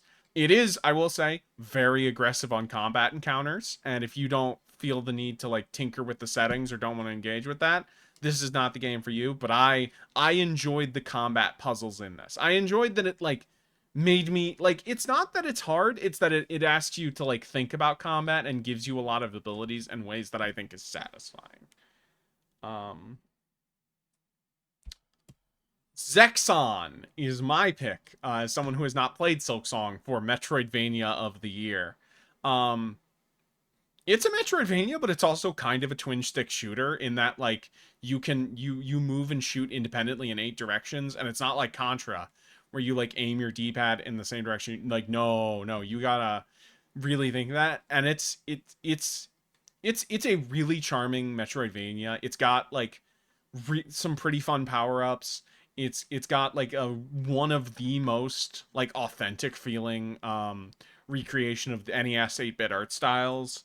Um it's got like a lot of like exploration feels very satisfying, and there's so many different routes you can do. It's not too long. It's like you can beat this in under 8 hours. The one thing is you gotta look in that accessibility menu if you play this game, because the default like damage settings are fucking ridiculous. Like I could not beat this game if you made me play. I don't know if I could beat this game if you asked me to play it at 100%. I think it's very well designed, but it is a classic case of, oh, the devs was the only one who touched this game, and they're like, well, it's easy for me because I've been playing it for 100 hours. And for if it did not have accessibility menus, Zexon would be unapproachable. Also, the game like the middle of the game has like a lot of like Sonic 3 and Knuckles-esque like not like silent cutscenes with like stuff that's pretty good. But the opening and ending have like a standard like NES like text scroll that like cutscene with text descriptions, and those feel very poorly written. It's kind of like, oh, okay. Next up, Ninja Gaiden Ragebound. This game's really good. It is the thing that I was hoping that Ninja Shinobi Art of Vengeance would be. That's like a good action game, but it has like way too much like air combos and like like it's not like, it's still linear stage by stage, but it has a bunch of like alternate routes with like optional collectibles. And I feel like despite being gorgeous, I want something that feels more like a send up of like 8-bit ninja action platformers. And this is that, and it understands that like, no, you want to kill enemies in one hit. You want to keep moving and enter a flow state. This game is also cool in that it has a Cuphead mechanic. You know how like Cuphead has like the pink parry? This has something similar where like it's not quite the same, but like if you there are enemies throughout the levels that like have extra health or damage and can hurt you, but there are also like you will encounter an enemy that has like a specific symbol on them, and if you take them out, you can then gain like have a short time limit to use like a super attack that will kill enemies in one hit. It could be kind of awkward, but it always feels like, no, this is a fair implementation. It's not obnoxious, which I think is very important. Also, the boss fights are pretty good as well.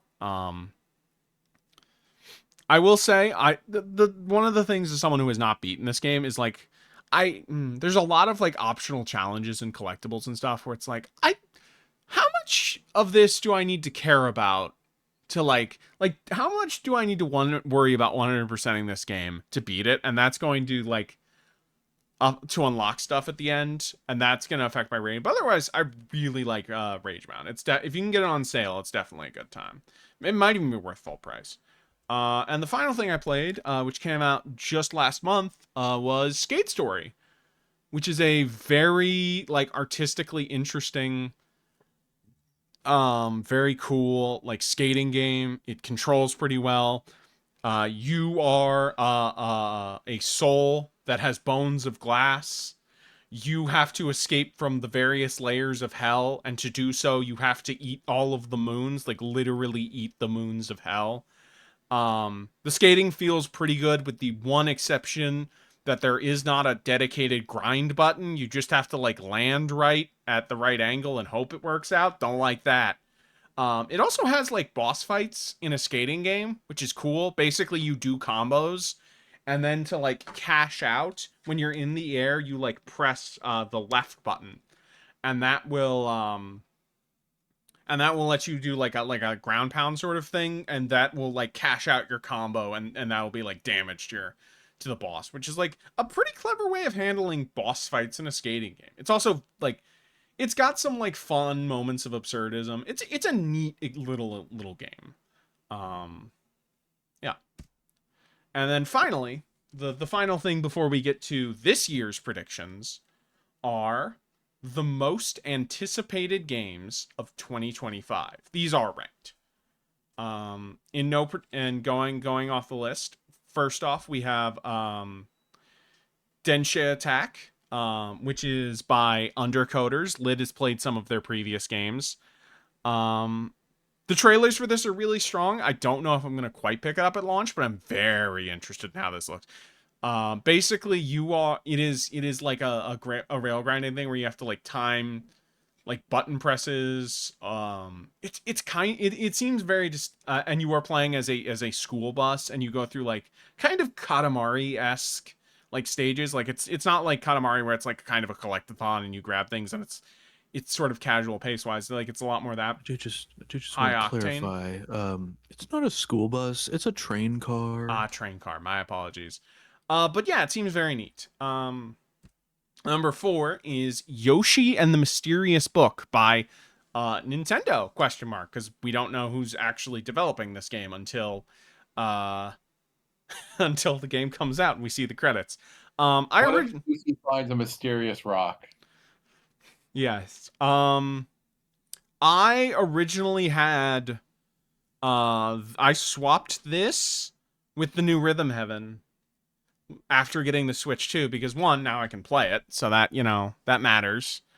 And 2, Rhythm Heaven feels like, now that I've played Yoshi's Island, I feel like it's like, okay, I'm interested in the new Yoshi, a little more interested in the new Yoshi's game. Whereas Rhythm Heaven, it's like, that looks cool, but also maybe I should try one of the earlier games instead of paying full price on Yeah, you. play that first one. Yeah. Do you mean like the first one that released in the West or the GBA one? No, there's a really good fan translation of the original GBA one. Okay, cool. Next up, we have Demon Tides by Fabraz. This is a I will say this. They might have fixed it in the base game. Tutorial is kind of rough. They ask you to do like every single collectathon move, and like a lot of them when you get out into the core levels you just don't need to engage with, and one of them is kind of obnoxious, but the core base game I think is pretty good. The demo is pretty massive. They give you like 3 GBA right now is not as good as DS or Wii, but it's better than Wii U. I will keep that in mind. Thank you, Barry Redmond. Like it's kind of like the game I would describe as kind of in between mechanically. Like it's very Bowser's Fury, but the islands feel a little more Wind Waker-esque and a little bit less completely like abstract video game level. They're still mostly that. The platforming I think feels really good. 100%ing all of the islands so far wasn't a problem. There's platform aplenty levels that are fun. It's a good collectathon. It's solid. I enjoyed that demo a lot, and they gave me like 2 to 3 hours worth of game, which is nice.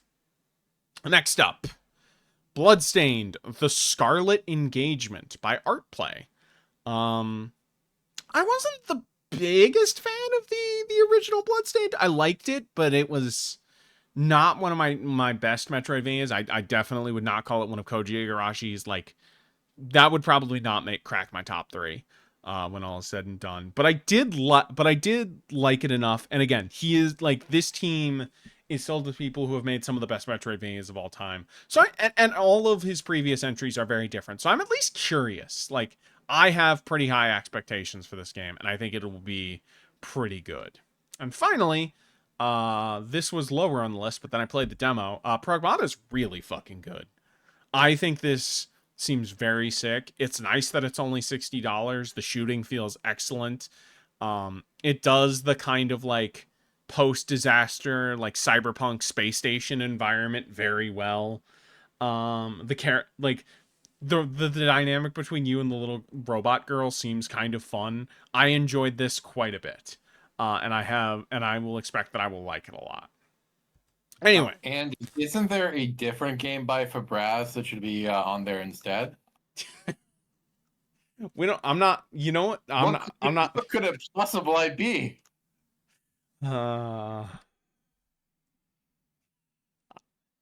It is very funny that Atari keeps paying people to be like, make a game that's kind of similar to what you're known for, but slap our IP on it.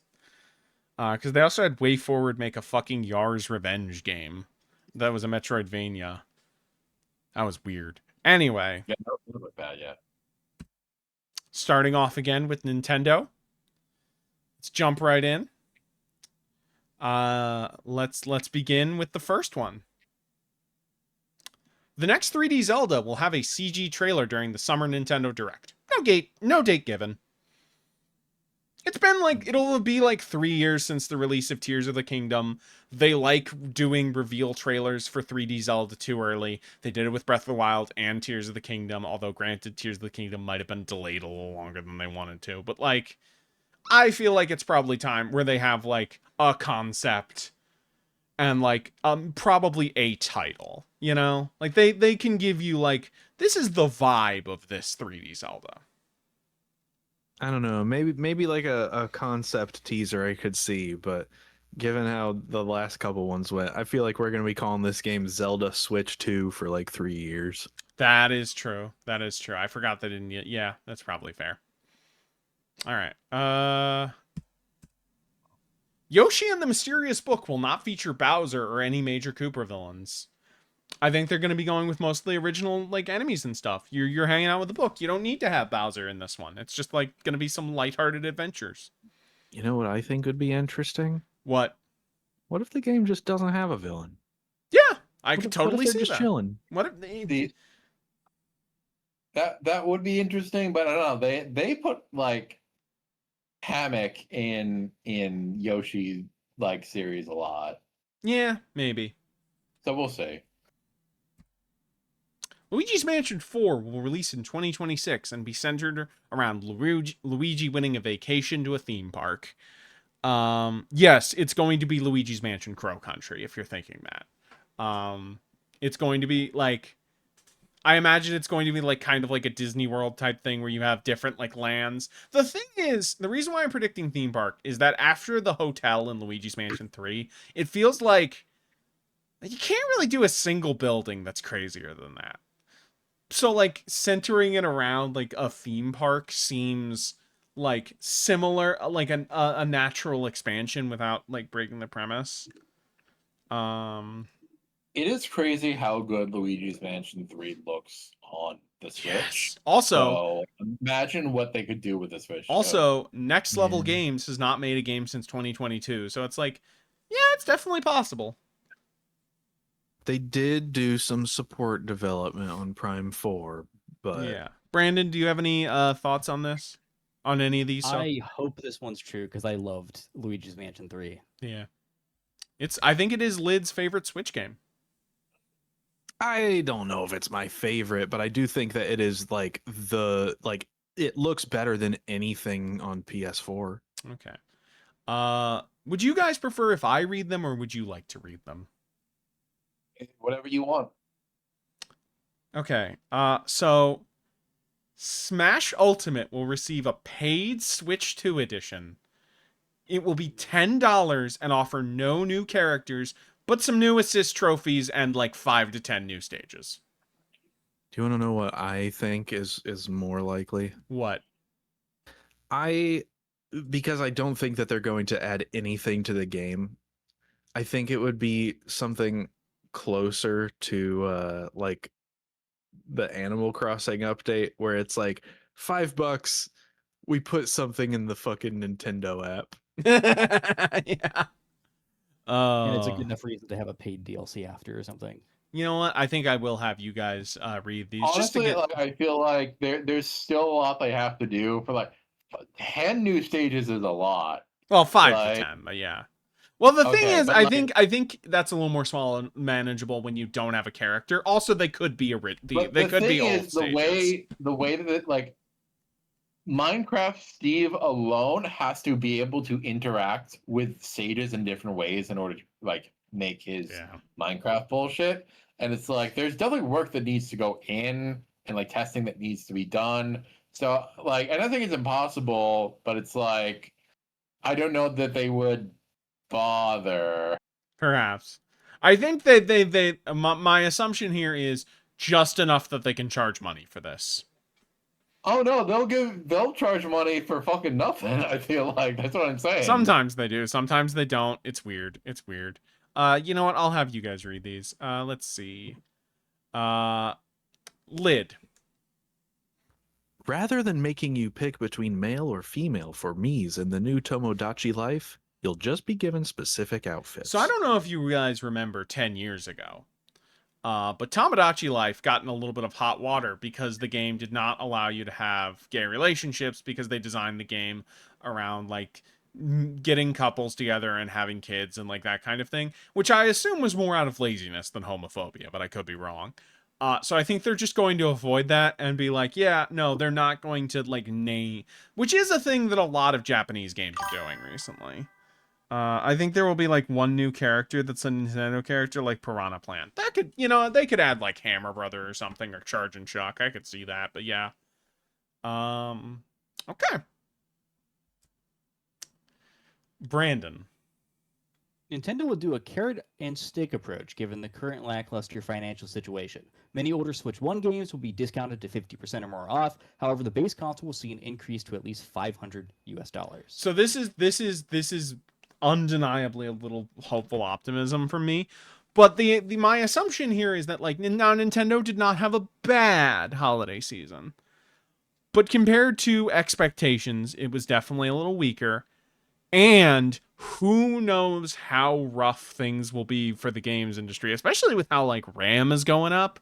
Like shit's going to be crazy. So I think the idea of like, okay, we'll get people to buy the old games that we've already maxed out our sales on as a way of like getting some new revenue in while also raising the price of the new console. I think that's a good like overall strategy. Could be completely wrong, could be all what was bad. the joke? Nintendo holds like 18-hour meeting to see if they can survive selling Donkey Kong Country Tropical Freeze for less than $60. Eli. The fall 2026 Nintendo Direct will feature a teaser for the next 3D Kirby game releasing spring 2026. Yeah, no, it'll have been like 4 years in between 3D Kirby's. It, you know, Do you mean spring 2027. Yes, that is what I meant. My apologies. I meant 2027. So that'll have been Damn, they're just gonna shadow drop that thing? Yeah, and they're not going to show a trailer until 2026 until fall. Yeah, they're gonna shadow drop it in spring and not tell anyone. But yeah, until fall. like You have to 5-year find out gap if the source have the between wrong 3D name. Kirby's and doing something for the 30th anniversary. That feels right timeline wise. Because Hal, well, because yeah, because did Hal do Air Riders or was that Sora? That was Sora. Okay, yeah. Again, more evidence. I guess they were involved with the Return to Dreamland remaster, but that couldn't have taken like that much staff to do. Lid. The Kirby re-release of 2025 will be a dual release of Triple Deluxe and Robobot. They'll be $50 each or $90 for both of them. I don't think any of this is going to happen. The reason, like, you're probably right, but I think they're going to want a Kirby game this year. I think that like they know these are. Granted, they don't care about what 3DS games people want, but it does feel like those two are in high demand. Doing like a Mario Galaxy 1 and 2 style 2-pack for them would make sense, especially if they can charge more than they would be for just buying the games new on 3DS was. $50, man. I can't. I literally refuse. Cognitively, I cannot accept that. I can't. That's more than it cost when it came out. Like Yeah. that, no. Yeah, and they've done that before. They did that with Skyward Sword and they did that with Tropical Freeze, so and also $50, that at $90, that is also for more than both of them individually. That it would like combine. That's $45 a game. That's still more. Again, also, yeah. Also one obvious thing. I'm not taking into account to non-American prices. I that just seems like the most obvious thing for me to verify and fact check. Of course. Just wanted to get that on the record. Lid, please read this one as well. Every remaining Rareware N64 game, except for Mickey's Speedway USA, will be added to NSO by the end of the So, year. first off, in case you're wondering, the missing games, I believe, are Conker, Donkey Kong 64, Diddy Kong Racing, Jet Force Gemini, and Killer Instinct Gold. I think if we get more than one drop this year, that is definitely possible. I think that all of them, and the reason why I specified Mickey Speedway is that I feel like, unlike with GoldenEye, which was like one of the most demanded virtual console games for years, at least on N64, like nobody is going at neither anyone at Nintendo or Microsoft is going to want to bother and be like, "Hey Disney, can you release this game?" Like no one's gonna give a shit. so yes, I just want to provide a quick fact check. thank you. Jet Force Gemini's on there. It is? Oh, well, okay. Then that makes my prediction even more plausible. Brandon. Pokemon Generation 10's Evil Team will be a take on scalpers and hackers, unfairly stealing and modifying other people's Pokemon. Yeah, no.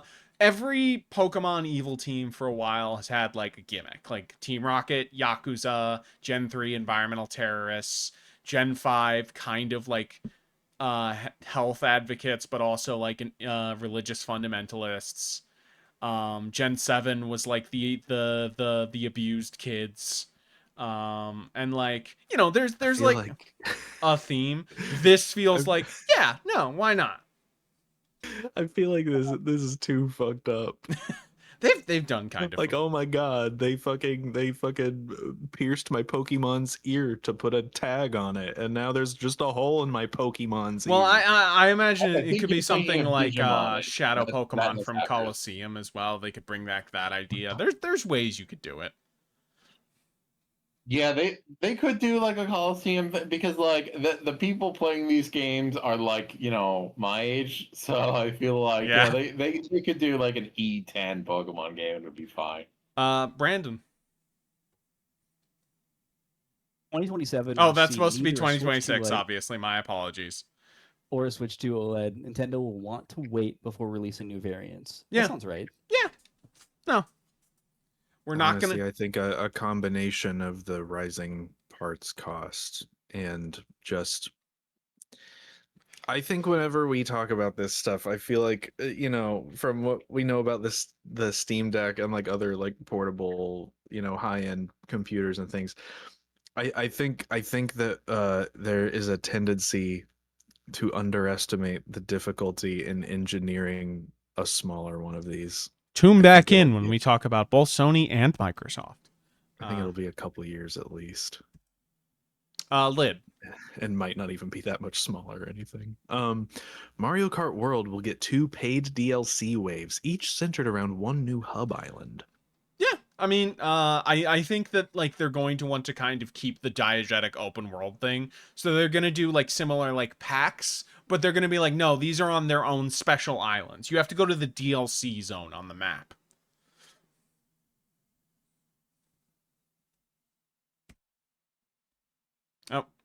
Oh, yes, Eli. This is the final Nintendo prediction. As a part of the 30th anniversary in 2026, we'll see a full price 2D Metroid. Instead of being Metroid 6, it will be an unnecessary remake of Super Metroid. Yeah. It's been 5 years since Dread. Dread took 4 years after Samus Returns. It seems very likely that Nintendo has poached quite a bit of stat from Mercury Steam, considering that there were a lot of key names missing in the credits from what is that game that Blades of Fire or whatever. Yeah. Yeah. So a new 2D Metroid feels right. I want them to do 6, but I can't be quite that optimistic.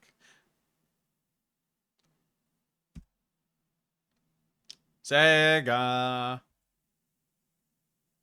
Lid. The follow-up to Sonic Frontiers will have a similar structure. Instead of being set on Hire This Man Islands, the game will feature an interconnected city hub.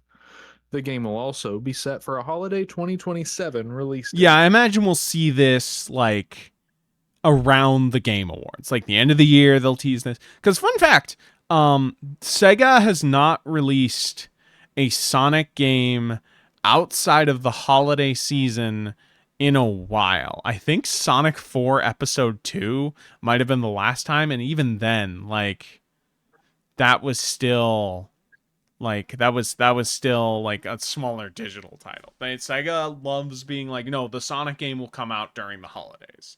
Or at least like during October. So yeah, probably not seeing it this year. I'd like to see it this year, but 5 years after Frontiers and 5 years after and 10 years after Forces feels makes sense. Brandon.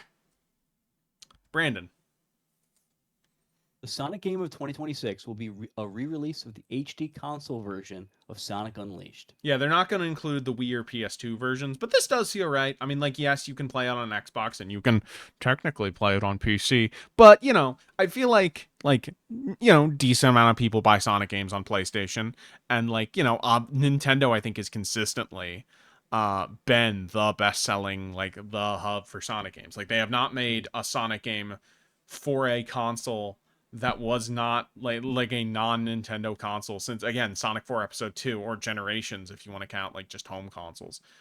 So yeah, I think the fact that they can't say that, the fact that it'll be relatively easy since it's on the same like general engine as previous ones, that it'll probably be more straightforward to port than something else.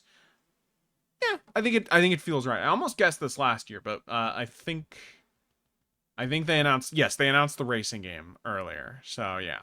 And we need something for the 35th anniversary. Eli. Super Monkey Ball Banana Rumble will come to PC, Xbox, and PlayStation 5 this year, and will feature at least 2 new DLC characters. Very funny if I'm wrong, because it doesn't come to Xbox but does PC and PS5. Yeah, I think I don't know. It seems cheap and easy to throw in a couple extra DLC characters to throw in the ball, so why not? Put You know what? SpongeBob in there. If this is right, but it doesn't come to Xbox, I would still give you true. I don't care. about the Okay. Xbox. All right. Brandon. Zuma Kiryu will be playable in Virtual Fighter 6. He'll be released in the first DLC wave. Yeah. Mhm. I think you need like a good way to get people caring about Virtua Fighter, and putting like probably the most obvious Sega character to put in a new Virtua Fighter in there is a good way to get eyes on it. They do have this thing though about how Kiryu doesn't fight women. That is, well, maybe they'll put Majima in instead. Yeah. They'll put Samoa Joe from the pirate one. Lid.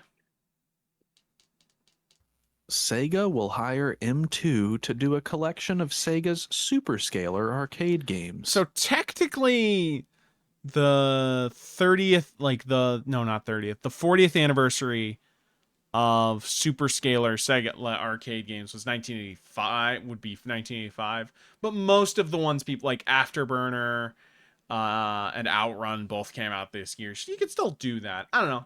I think it makes sense as a kind of a freebie of just like, please let me play these games outside of booting a Yakuza. That would be very nice.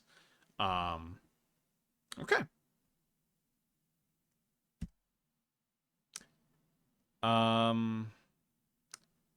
Eli. We will see at least 2 of previously announced Sega revivals: Streets of Rage, Jet Set Radio, Crazy Taxi, Golden Axe. However, none of them will be releasing in So the only 2026. one, of that set, Shinobi Art of Vengeance was revealed alongside those games. Sorry for the poor spelling, by the way. Or poor grammar, sorry. But we haven't seen any of the others since then. So I think they're gonna delay things out a little longer. But yeah. Eli? Yes. Oh, okay. Sorry. I thought I heard some static in the background. I thought you were trying to say something. My bad. All right. I think that's it for Sega. Yes, it's Squeenix time. All right. Eli. There will be additional Dragon Quest remakes and re-releases announced for the 40th anniversary. They will not be remakes of 4, 5, or 6, however. I will say And this Dragon also Quest before. 3 I can be petty about this, but if they do re-release 4 or 5 or 6, I will not count this as partial. But yeah, no, like I don't know. It feels like I don't know. They've had so many opportunities to do that. I think they're going to re-release like 8 or 9 instead. Not the DS versions they have on Super Nintendo. Because they skipped ahead. I mean, not. I also would like them to do like nice versions of 4, 5, and 6 that you can just play on consoles and PC. But like 9 would be like super welcome if they have like good online multiplayer for that game. That would rock. I will also say this. This is not an actual prediction, but it's just something I'm feeling in my chest right now. This is not going to be the year that Dragon Quest X comes to the West. Just saying. It'll be really funny, by the way, if like I finish the Dragon Quest, like either the end of Dragon Quest 2 remake or Dragon Quest 7 remake. Like I just come to you and say, "Oh yeah, they teased 4 in that," and I just no one talked about it. I feel like if they teased 4 in the 2 remake, I would have heard it by now, but I could be wrong. Okay. Brandon. Due to Akira Toriyama's late passing, Dragon Quest XII will be revealed with characters who are obviously designed. Yeah, you're gonna look at what I mean is you're gonna look at that art style and be like, that is not an Akira Toriyama character. Mm-hmm. My thing is like, don't know if they can do that. He could have they could have asked him for like design the main characters years ago at this point. Like if that comes out in an interview, I please send it to me. I will own up to being wrong, but that's sort of my like the thing is like everyone in Dragon Quest XI I look at and I'm like yeah. So I feel like I have a good sense for Toriyama's design like stylings and stuff, but I could be wrong. Sure, I mean we don't know. I'm just saying it's like I don't think it's impossible considering like he died in 2024 that it's like in the years the Dragon Quest 12 has been in development that like they at least asked him for like the main character designs at this point. That's totally possible. Brandon, would you read this one as well? There will be a teaser for a new Team Ninja Final Fantasy game. However, it will not be a sequel to Stranger Paradise. It will be based on a different Final Fantasy. Yeah, I don't think it's gonna be like Stranger Paradise for a different game. Yeah, basically, like they're going to do a weird pseudo remake of a Final Fantasy with an entirely different set of protagonists. That's why I want them to. I want them to do that, or they do Stranger Paradise for Dragon Quest. Oh. Well, like okay, Jack Garland in Final Fantasy. It's like whatever. You put that motherfucker in a Dragon Quest game, it's like, what are you talking about? What are you... And like they already have like Dragon Quest Warriors games. I feel like they probably wouldn't do that. You know, on those lines, you know, I feel like this is not like a prediction because I feel like this is just like an obvious slam dunk is make a Final Fantasy Warriors game. I'm gonna kill the Dragon Lord. Like what? Okay. Lid, I would like you to read this one. The Kingdom Hearts collections on Switch will be replaced with non-cloud versions. However, they will be $10 more without adding anything new. Go fuck yourself, Square. For a second there, I thought you meant they would take cloud out of the game. Yeah, No. They will make an entirely separate release that is $10 more without changing any of the content.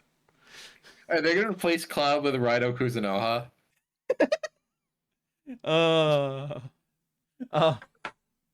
That'd be sick. No, because Tetsuya Nomura didn't work on those games, did he? He's never worked for someone who's not Square, so no. He's always worked for Square. Yeah.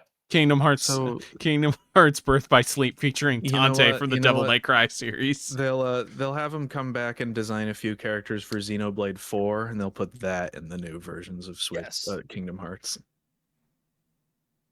Okay. I thought about making a Xenoblade prediction, but it's like X was too soon. I'm not gonna, and I'm not a Man, Xenoblade guy. when is that X update for Switch 2 gonna come? When are they going to update any of those fucking games to have an It feels like a acceptable slam image? dunk. Lid. Mega Man Dual Override will feature the return of playable Proto Man and or Bass. Frankly, Andy, I'm just going to say it. This isn't a prediction. This is the bare minimum that Yeah. Capcom can do for this game to be acceptable. You know? Yeah. What if they don't have them, but they bring back playable role? No, if they don't have, here's the thing. I would be disappointed if they brought back playable Proto Man and or Bass or Roll. My bar is put literally anything fucking new in it. Okay. Gotcha. We'll see how No. that works. Just a tangent really quick is that there was a recent live stream with Dragon Quest creator Yuji Horii, and he was asked, why does 7 come before 4, 5, and 6 for the remakes, right? And he said, well, there are a lot of things, there are a lot of projects moving around.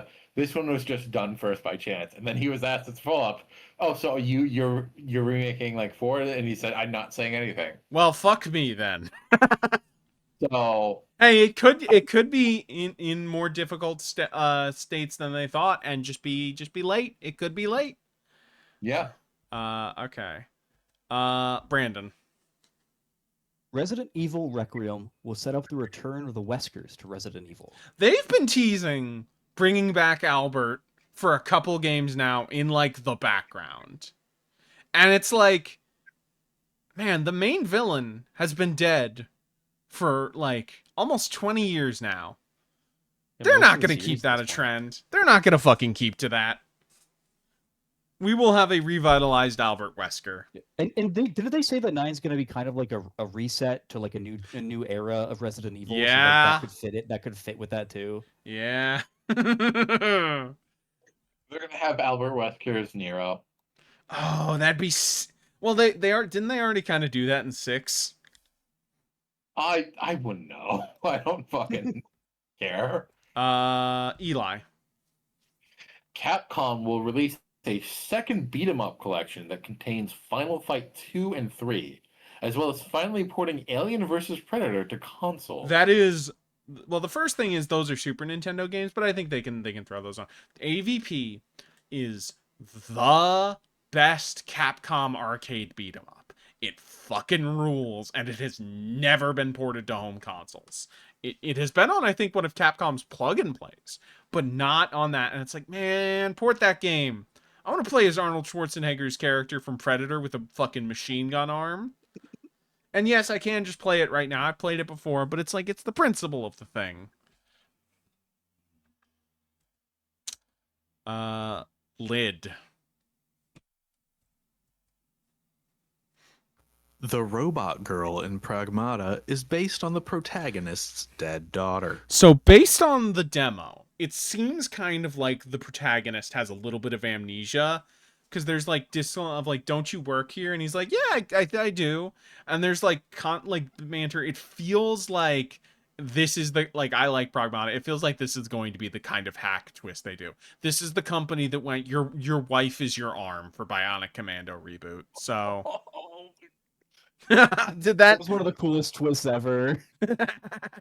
Man, one day I'll play that game and see it for myself. Oh, Eli, would you like to read the final Capcom prediction? Sure. Ace Attorney 7 will be announced this year and will have its cases switch between Phoenix Wright, Apollo Justice, and Miles Edgeworth. So what I mean is that you're racing the woman. Did they have a playable? Yes, in 5 and 6. You play as Phoenix Wright, Apollo Justice, and Athena Sykes. And I don't have any objection to this. I just think it's funny. I did not realize that I thought she was just like your Maya of that series. Okay, You that's know what? I think that says a lot about her impact in gaming culture. well, I think that says more about 5 and 6, but yes. Exactly. Yeah, no, I mean, here's the thing. They haven't done a play as the prosecutor and play as the and I think it's cool. My assumption is that like 1 and 3 would be like the play as the lawyers, 2 and 4 would be the prosecutors, and case 5 would be both.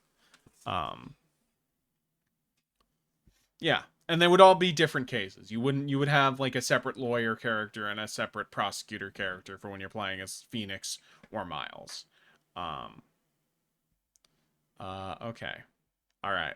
Time. There is like no way, unless they somehow like get Shu Takumi back, that Ace Attorney 7, if it exists, wouldn't be like a dumpster fire. We'll see. Lid. The Steam Machine will launch at $799.99 USD. You really believe this? I think you're low. I'm worried that I am, but it's like I think it's 1,000. with the RAM prices now, but it feels like I think they got enough in. God, if it's 1,000, It's RAM, it's VRAM, and it's storage. Because it's also. I appreciate the Steam Machine having features that you can have on a PC, but it's like, oh, I see, like, you're worried about scalpers. Maybe you should just be like more like a normal console and rip out a lot of the customization features so that like you can just sell it for like $500, which is what this should fucking be. I don't think they want to sell at a loss like Sony because you can just not ever use the Steam store, so they can't sell at a loss.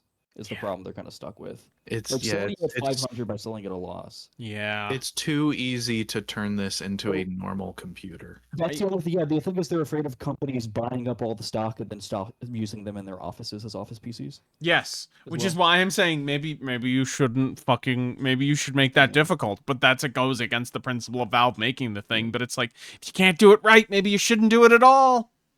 I think 800 is probably the price they were aiming for before the price increases. Okay, that makes sense. Which is still too high for the record. Yeah. Or like release a ready-to-use gaming PC, like, and have like integrate, like just do that then. Yeah. Like, whatever. Okay. Brandon, would you like to read the next one?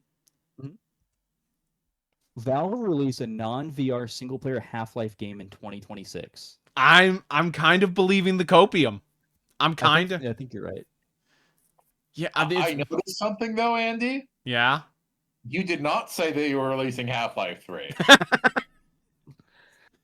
Look, you can't blame a guy for hedging his bets a little bit, you know? If they release one and it's not called Half-Life 3, I will laugh. I mean, as long as it is functionally a Half-Life game where you play as Gordon Freeman after 2.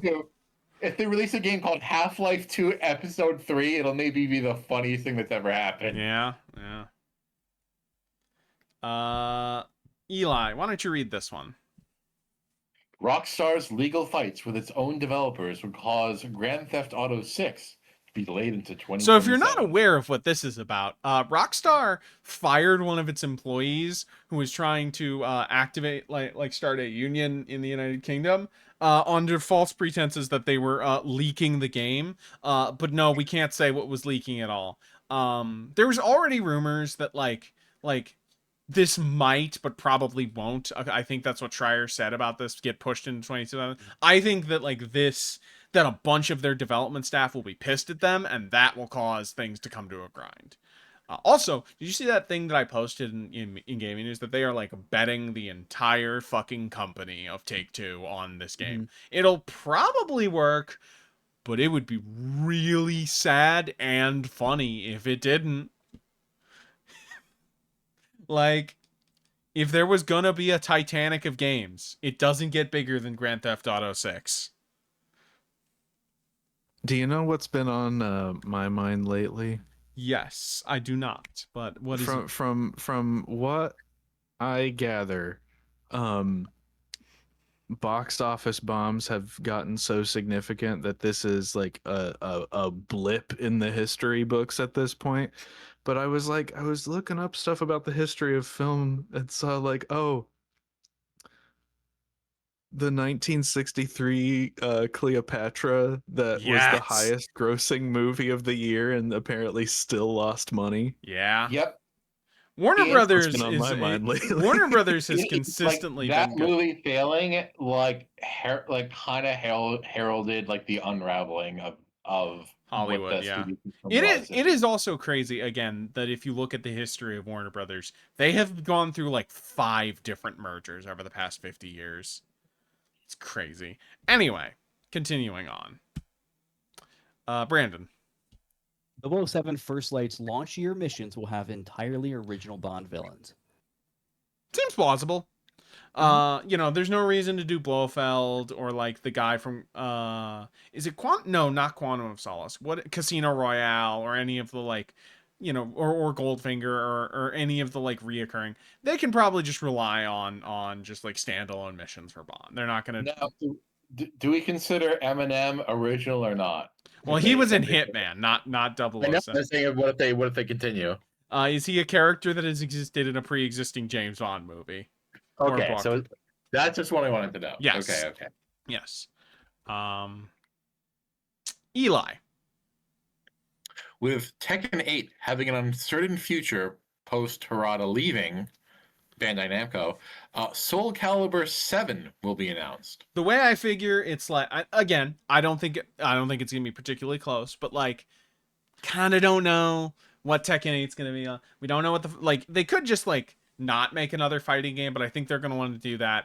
And I feel like giving a new guy or maybe like an existing guy Soul Calibur and being like, okay, make something of that. Soul Calibur, I mean, it's not Tekken popular, but it is successful, and I think they could get something. I know it didn't work great last time, but you know, who knows? It's a big enough name that you could try it again. Oh yeah, no, Soul Calibur is big. Yeah. It is a cool series. I look forward to whatever stupid. I hopefully this is the final time we get to have Roanoke Zoro in a Soul Calibur game. Cause yes. Oh, Lid, please read this one. Following the success of the new Katamari re-releases, and Pac-Man World repacks, Bamco will announce Klonoa 3. This one might be a little copium, but it's like they did a successful re-release and made a new Katamari. Pac-Man World also had successful re-releases. You got the Monkey Ball, that's a different company, but it's the same sort of trajectory. Klonoa 3 seems possible. If it's not going to be this year, then it's probably not going to happen, I think. And the big one is they also remade Klonoa 1 and 2 and released Yes, of course. And it's been enough time that you definitely could have a new one ready soon. Lynn, I'm going to ask you to read this one again. Dude. Jonathan Blow, during an interview on his new game, will defend the effects Trump's tariffs have on the industry, citing them as necessary to challenge Chinese influence on the industry. Loves I mean, saying anything stupid is shit. possible. Anything is possible when you're two online, but like, I don't know, man. Okay, we'll see. You gotta have a few long shots in there. You know, he's gonna say something stupid. We all know this. Brandon. Hollow Knight Silksong will feature DLC to allow you to play through the game as the knight. Yeah, no, I mean, I am curious how much you'd have to change it. Probably a lot, but I think you could get in like a Richter mode type thing as like Hey, Andy, yeah. a lot. Okay. A lot. They'd have to change it a lot. They got the money and time to do that if they want to. They do have the money and time to do that.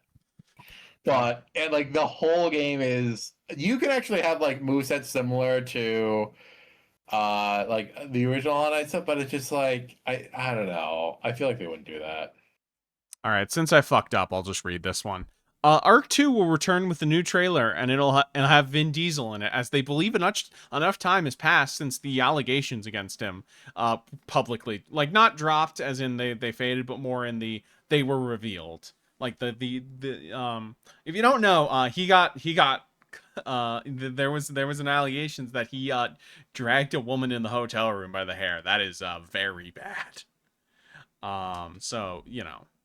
But he is the reason why I think they're going to keep him is that he is, like, I think the executive producer on Arc 2, and he's got enough money to throw around where it's like, we'll see.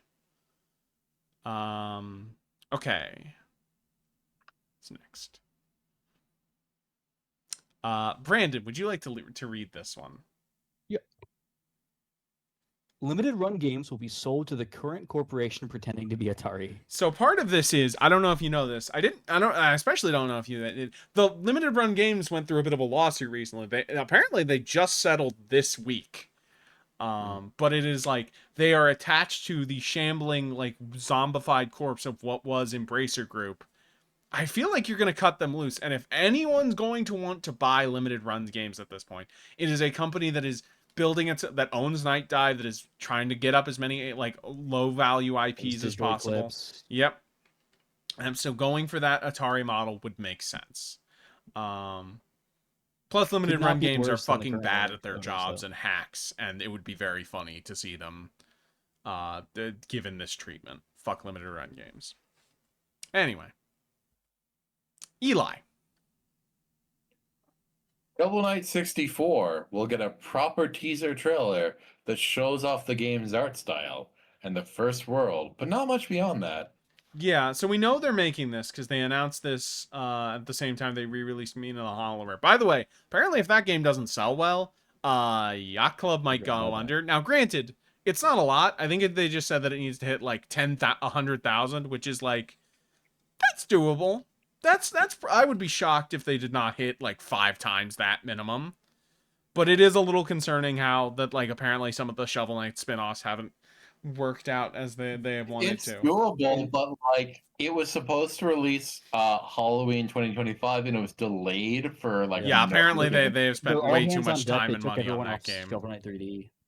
Yeah, they announced that was a vague tease that they're making a Shovel Knight 3D platformer, but that was very clearly the insinuation the last time they did like a Nintendo Direct style thing.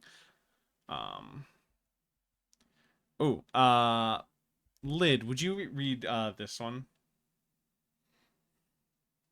Since they were out of since it's the EA one, right? Yes, sorry. Because that Arc one was just sitting there. Yeah. One of EA's first newly announced projects under Saudi influence is a Major League Soccer So game. for context, Major League Soccer is the name of the American Soccer League that is owned by Saudi Arabia. So, yeah. Pretty straightforward. Let's see. Brandon, would you like to read this one? High Life 2 will have a mission where you team up with a squad of characters who are just the Concord cast. The general idea is making fun of Concord, but that feels like the kind of thing they would do, is just be like, oh man, remember this fucking flop? This fucking piece of shit? They spent so much money on Concord. I basically remember what, like, the main guy in Concord it looks like, but I could not tell you what anyone else looks like, so we'll see how this goes. It's fucked up that High on Life 2 is happening. It is funny that High on Life is too dumb for that. Probably. It is at least funny that, like, they're not having not Hartman. Who was the other guy who got canceled? And Justin Roiland. Roiland, yeah, that Roiland's not fucking voicing any of the characters. I guess Lid, you do this one. Lego Batman Legacy of the Dark Knight will let you play as Superman as a reward for beating the game. So this is the Lego Batman that is combining various Batman movies and the Arkham games in. We know that they've shown off that they're doing BVS, so Superman's going to be in the game. So letting you play as him and, like, fly around and stuff feels reasonable. Brandon. Star Wars Galactic Racer announced announcer will be directly based on the Phantom Menace announcer. Yeah, you know, the alien with two heads who kind of talks like this, and you know, has the very like you know, the kind of 50s voice that George Lucas is going for. They're gonna have that guy. That feels like a safe callback. I don't know if that guy was the announcer in the original Pod Racer, but he'll be in this. Eli. Sorry that you have What? to read this. Would you like me to read this actually? No, I'm fine with reading this. Okay. I love that you wrote this. One unit says 3 factions will involve pedophilia as a plot point. So the thing about that, first off, I looked at the art style, and the other thing is, I like the game is all about body modification and how humanity should exist and other things. And the way some of those actions look, it's like, yeah, that's going to be a plot point. They're going to talk about it. You know, One of the factions is a little robot girl, so like, Andy, what I think we're back here in 2027, and you say partial credit. It's a femophilia. God damn it. Terrible. you're great at this. Thank you. Okay. Final general predictions slide, I believe. Brandon.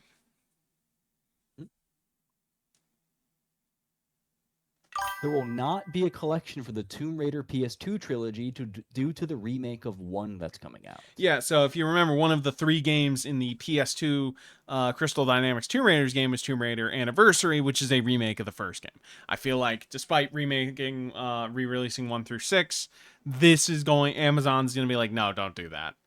But yeah. Eli. Bloodstained Scarlet Engagement will feature an optional Grim Reaper boss. Yeah, they were fight. pretty good about not being so overt with Ritual of the Night, about not just being like, this is a Castlevania boss. But, like, it's death. You could just put death in your game, and Konami can't stop you. I would like to fight the Grim Reaper, please. Come on. Or at least, like, a big ghost guy with a giant fucking scythe. Just call him the Reaper. You just call him the Grim Reaper. They don't own that. Eli. Or, sorry, no, not Eli. Lid. The Prince of Persia Sands of Time remake will launch this year for $70, despite not featuring significant new content. So they did say that this game would be coming out this year, 2 years ago. Now, maybe they cancel it. Maybe I'm wrong. But, like, them just slapdashing kind of hasty remake of Sands of Time that does not feature that much new content and doesn't even look that much better than the original re-reveal, that feels very, like, yeah, why not? You can just shit that out. Brandon, I would like you to read the final general prediction. Ubisoft selling its IPs to a subsidiary owned by Ubisoft will lead to a major legal battle in 2020. Yeah, I feel like there's some investors who are going to be like, wait a minute, are you trying to fuck us out of money? You can't do that. And yeah, that'll probably take them to court. This feels very likely, but I could be wrong. Maybe they'll get away with it. They've gotten more away with it than I thought they would have. All right, Xbox time. Lid, why don't you start? At the January 2026 Developer Direct, Microsoft will re-reveal Playground Games' next titles, Fable and Forza Horizon 6. Fable will release in the first half of 2026. Nope. Forza will be set for this holiday, but be pushed back into 2027. I think they're just going to shit that out. That's what my theory is saying. They're just going to be like, ship something. If Forza doesn't come out in October, I'll be worried. Yeah, that could be very... That's just when those come out. Okay. If it misses that, there's a problem. Put a pin in that exact sentiment, by the way. But yes, I will also say I wrote this prediction before they announced that the two of Playground games will be showing up at the Developer Direct. Brandon. The tide fans over with the lack of information on the new Gears of War, Gears of War 2 Remastered will be announced, coming to PC, Xbox, and PS5. Yeah, no. It's crazy you can't play Gears of War 2 and 3 on PC. It's very funny anytime I think about, like, oh yeah, this Microsoft game can't be played on PC at this They point. need to just do the Marcus Phoenix collection. Yeah, they should have, but that ship has sailed. Eli. Due to mounting pressure from the reception of the previous games and internal complications, Call of Duty will be pushed out of 2026. So for context, Call of Duty has never missed a year. But they keep having to make more studios, they keep having to put more people on it, and the reception keeps getting worse and worse. And Call of Duty isn't even selling that well on Xbox anymore. So fuck it. And plus they also have Warzone they can fall back on. So yeah, the Call of Duty will miss this year, and it will be very funny. I think that if it does miss the year, which I think you could be definitely right about this, I think it does break the spell. Not that people won't like play the next Call of Duty in 2027, but I feel like a lot of people will be like, well, I guess I don't need to do it. That kind of happened with Just Dance. Because COVID killed, because they stopped releasing them on the Wii, and then COVID happened. But yeah. Okay. Lid, read this bad news. With the failure to get the movie off the ground, Disney will cancel Blade and Arcane will be fully shut down. This sucks. So for context, Arcane Austin, who developed Prey and Redfall, has been shut down.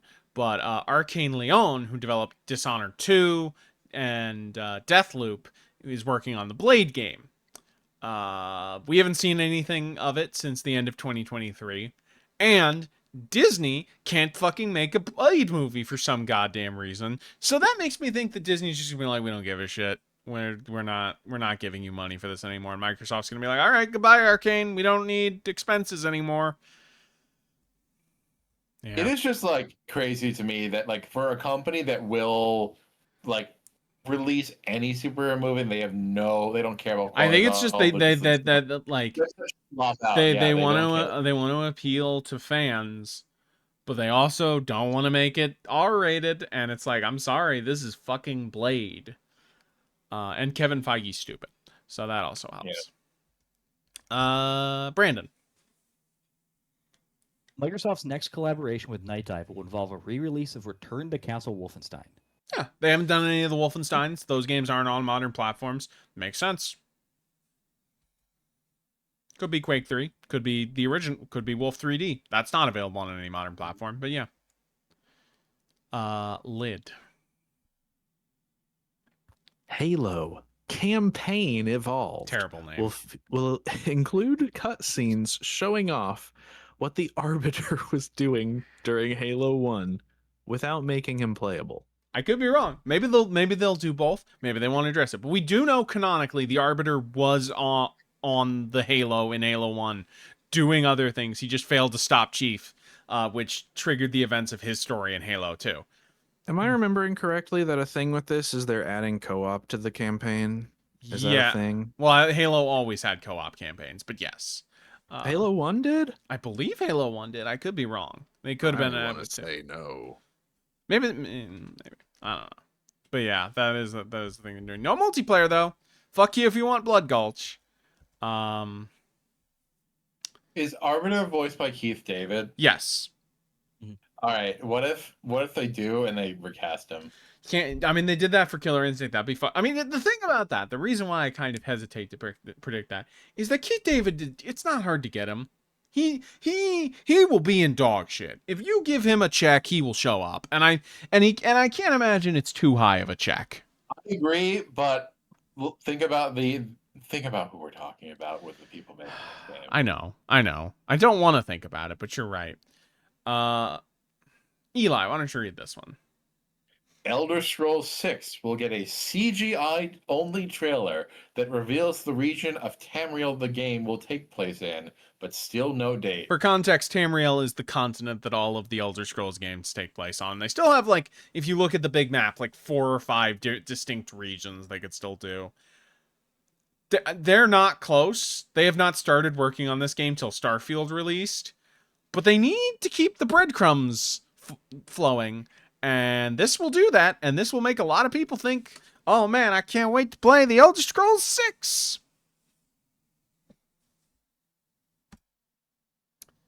Lid.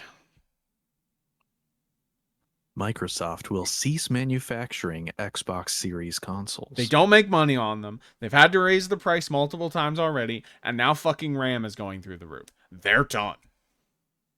And some retailers don't want to carry them. A lot of retailers don't want to carry I them. feel like they might as well have already done so. Yeah. I don't want Xbox to get old. We're not talking about getting old. We're talking about fucking dying. Goodbye. Lid. Why don't you read this one as well? Sony will internally delay the rumored PS6 and PS5 handhelds due to GPU and RAM pricing. So the guy who called the PS5 Pro rumor has been saying they've been working on this, but like, and that they're aiming for, I think, like 2027, 2028. But given how everything is, like, that would be a terrible idea for either of these. So they're just gonna like sit on their hands and be like, "Yeah, we'll release it soon. Yeah, just keep pushing it back. Like, keep pushing the order back an extra like 3 months or whatever." That they're just gonna wait. They're just gonna try and bide their time, and that hopefully will work out for them. But yeah, no. I mean, we don't need. The thing is, a lot of people have said it doesn't even feel like the 9th gen has started, given how many games still come out on PS4. So yeah, like doing it, like, you can probably wait till 2030, even without the economic conditions, to release a PS5 or a PS6. Sorry, Brandon.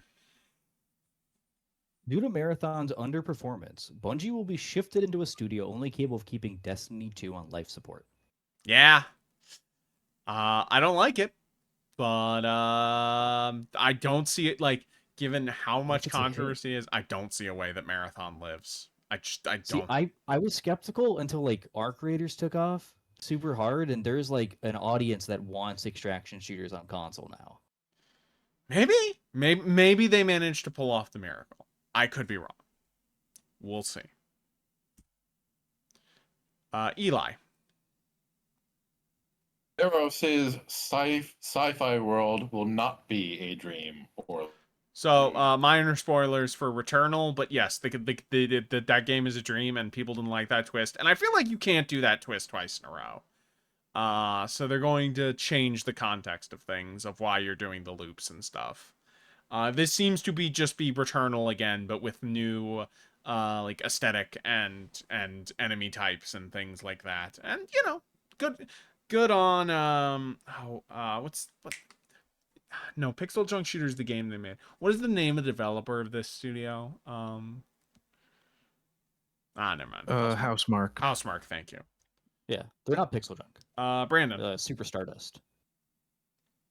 During the summer gaming events prior to Gamescom, Sony will give a teaser for the Egyptian-themed God of War.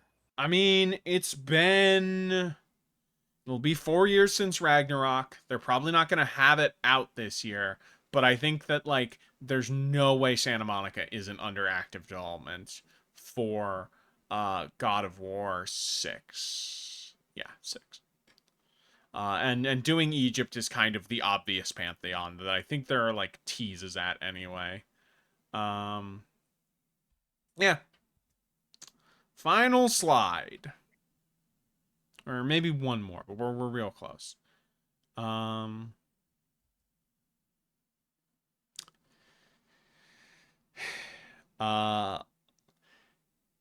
Brandon.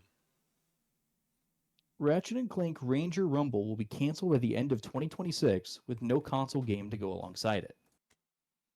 Shit sucks. Surely it's doing well. I forgot this existed already. Sorry to remind you. I thought it was a title you made up. No, it's a mobile, like, multiplayer shooter for phones. Did this come out? Yes. Yeah, like a month ago.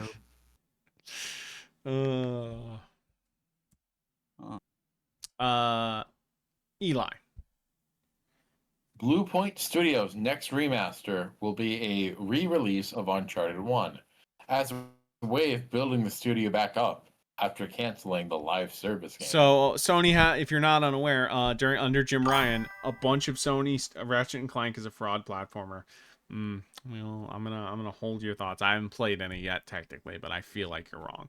But anyway, Blue Point, and it was one of the studios that got tasked to be like, you make a normal game, and make a fucking big live service game. Like they have like 8 that have been canceled already. So I think like just Uncharted 1 is probably like the easiest thing for them to do. And they probably still have enough people left to do it. So yeah. Unless they haven't made anything since PS5 launch.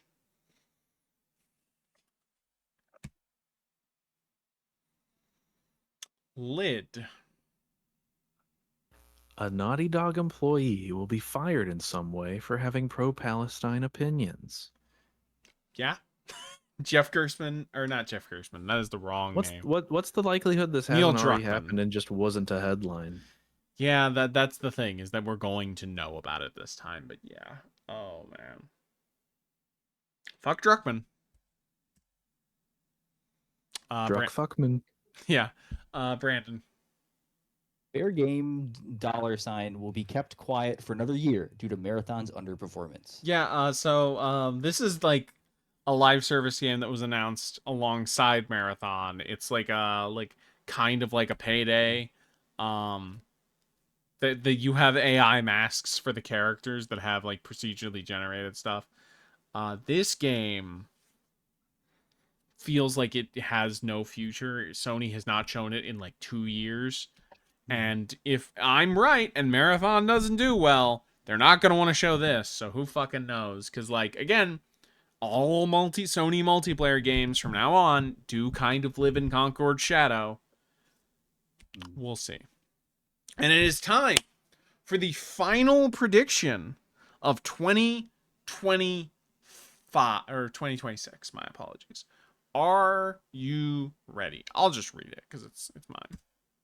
Marvel's Wolverine will open as you playing as Wolverine in a part of his life at least 40 years before the rest of the game. Wolverine is a guy who has an extremely long lifespan. He has fought in countless wars throughout American history, doing like a random vignette at some point way in the past to like set up and then do a title drop on. That feels like the kind of thing that Insomniac would do. Well, Wolverine, 1861. Yeah. We've got to kill these Yankee bastards. That is literally a thing. He is, yes. You're not even... Just do the opening of X-Men Origins Wolverine, but as a game.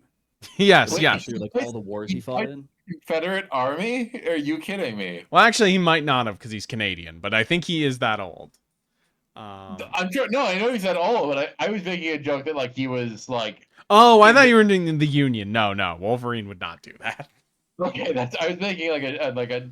Okay, you confused me for a second. I was Anyway, scared. Thank you, everyone. I had a lot of fun doing this as always. Before we go, I'd like to talk a little. First off, Brandon, as the newcomer to this,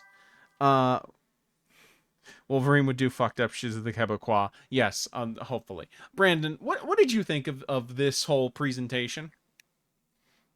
Had a good time. That's good. That's good. Yeah. And I guess I'm gonna go down the roles for each of you. How did you guys feel about this year's set of predictions?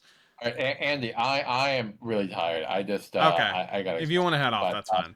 Yeah, this is fun. Okay. All right, Bye-bye. bye. Bye. Yes. So Brandon, how did you feel about this set of predictions? What do you do? You think my batting average was all right? Do you think I played it too safe? I was too out there. What do you think? You might not hit 50%. I probably will not. Lid, any thoughts from you? I don't know. That whether he hits that 50% depends on how we count partials. Never. Oh. It all depends, I do have a question, actually. I just realized, is your Steam machine price prediction with controller or without? Oh, fuck. I didn't even consider that. At this point, given how we talked about it, if you asked me, I'd probably say without, but I could be wrong. Yeah, the base unit. Yeah, because they'll sell with and without, I assume. That's crazy. Anyway, yeah. The other thing I want to say is that for my next stream after this, I don't know. There's a lot of things I could do. I kind of give it depending on when I'm available and who's available to show up. I will probably be starting Deltarune soon, but beyond that, I have no idea. This was a lot of fun. This should be also going up in YouTube very soon. I'll link that on the TGFV Discord when that goes up. But yeah, look forward to another wonderful year. I will, as always, be skimming through this. And yeah, I can't wait to do this again next year. Bye-bye.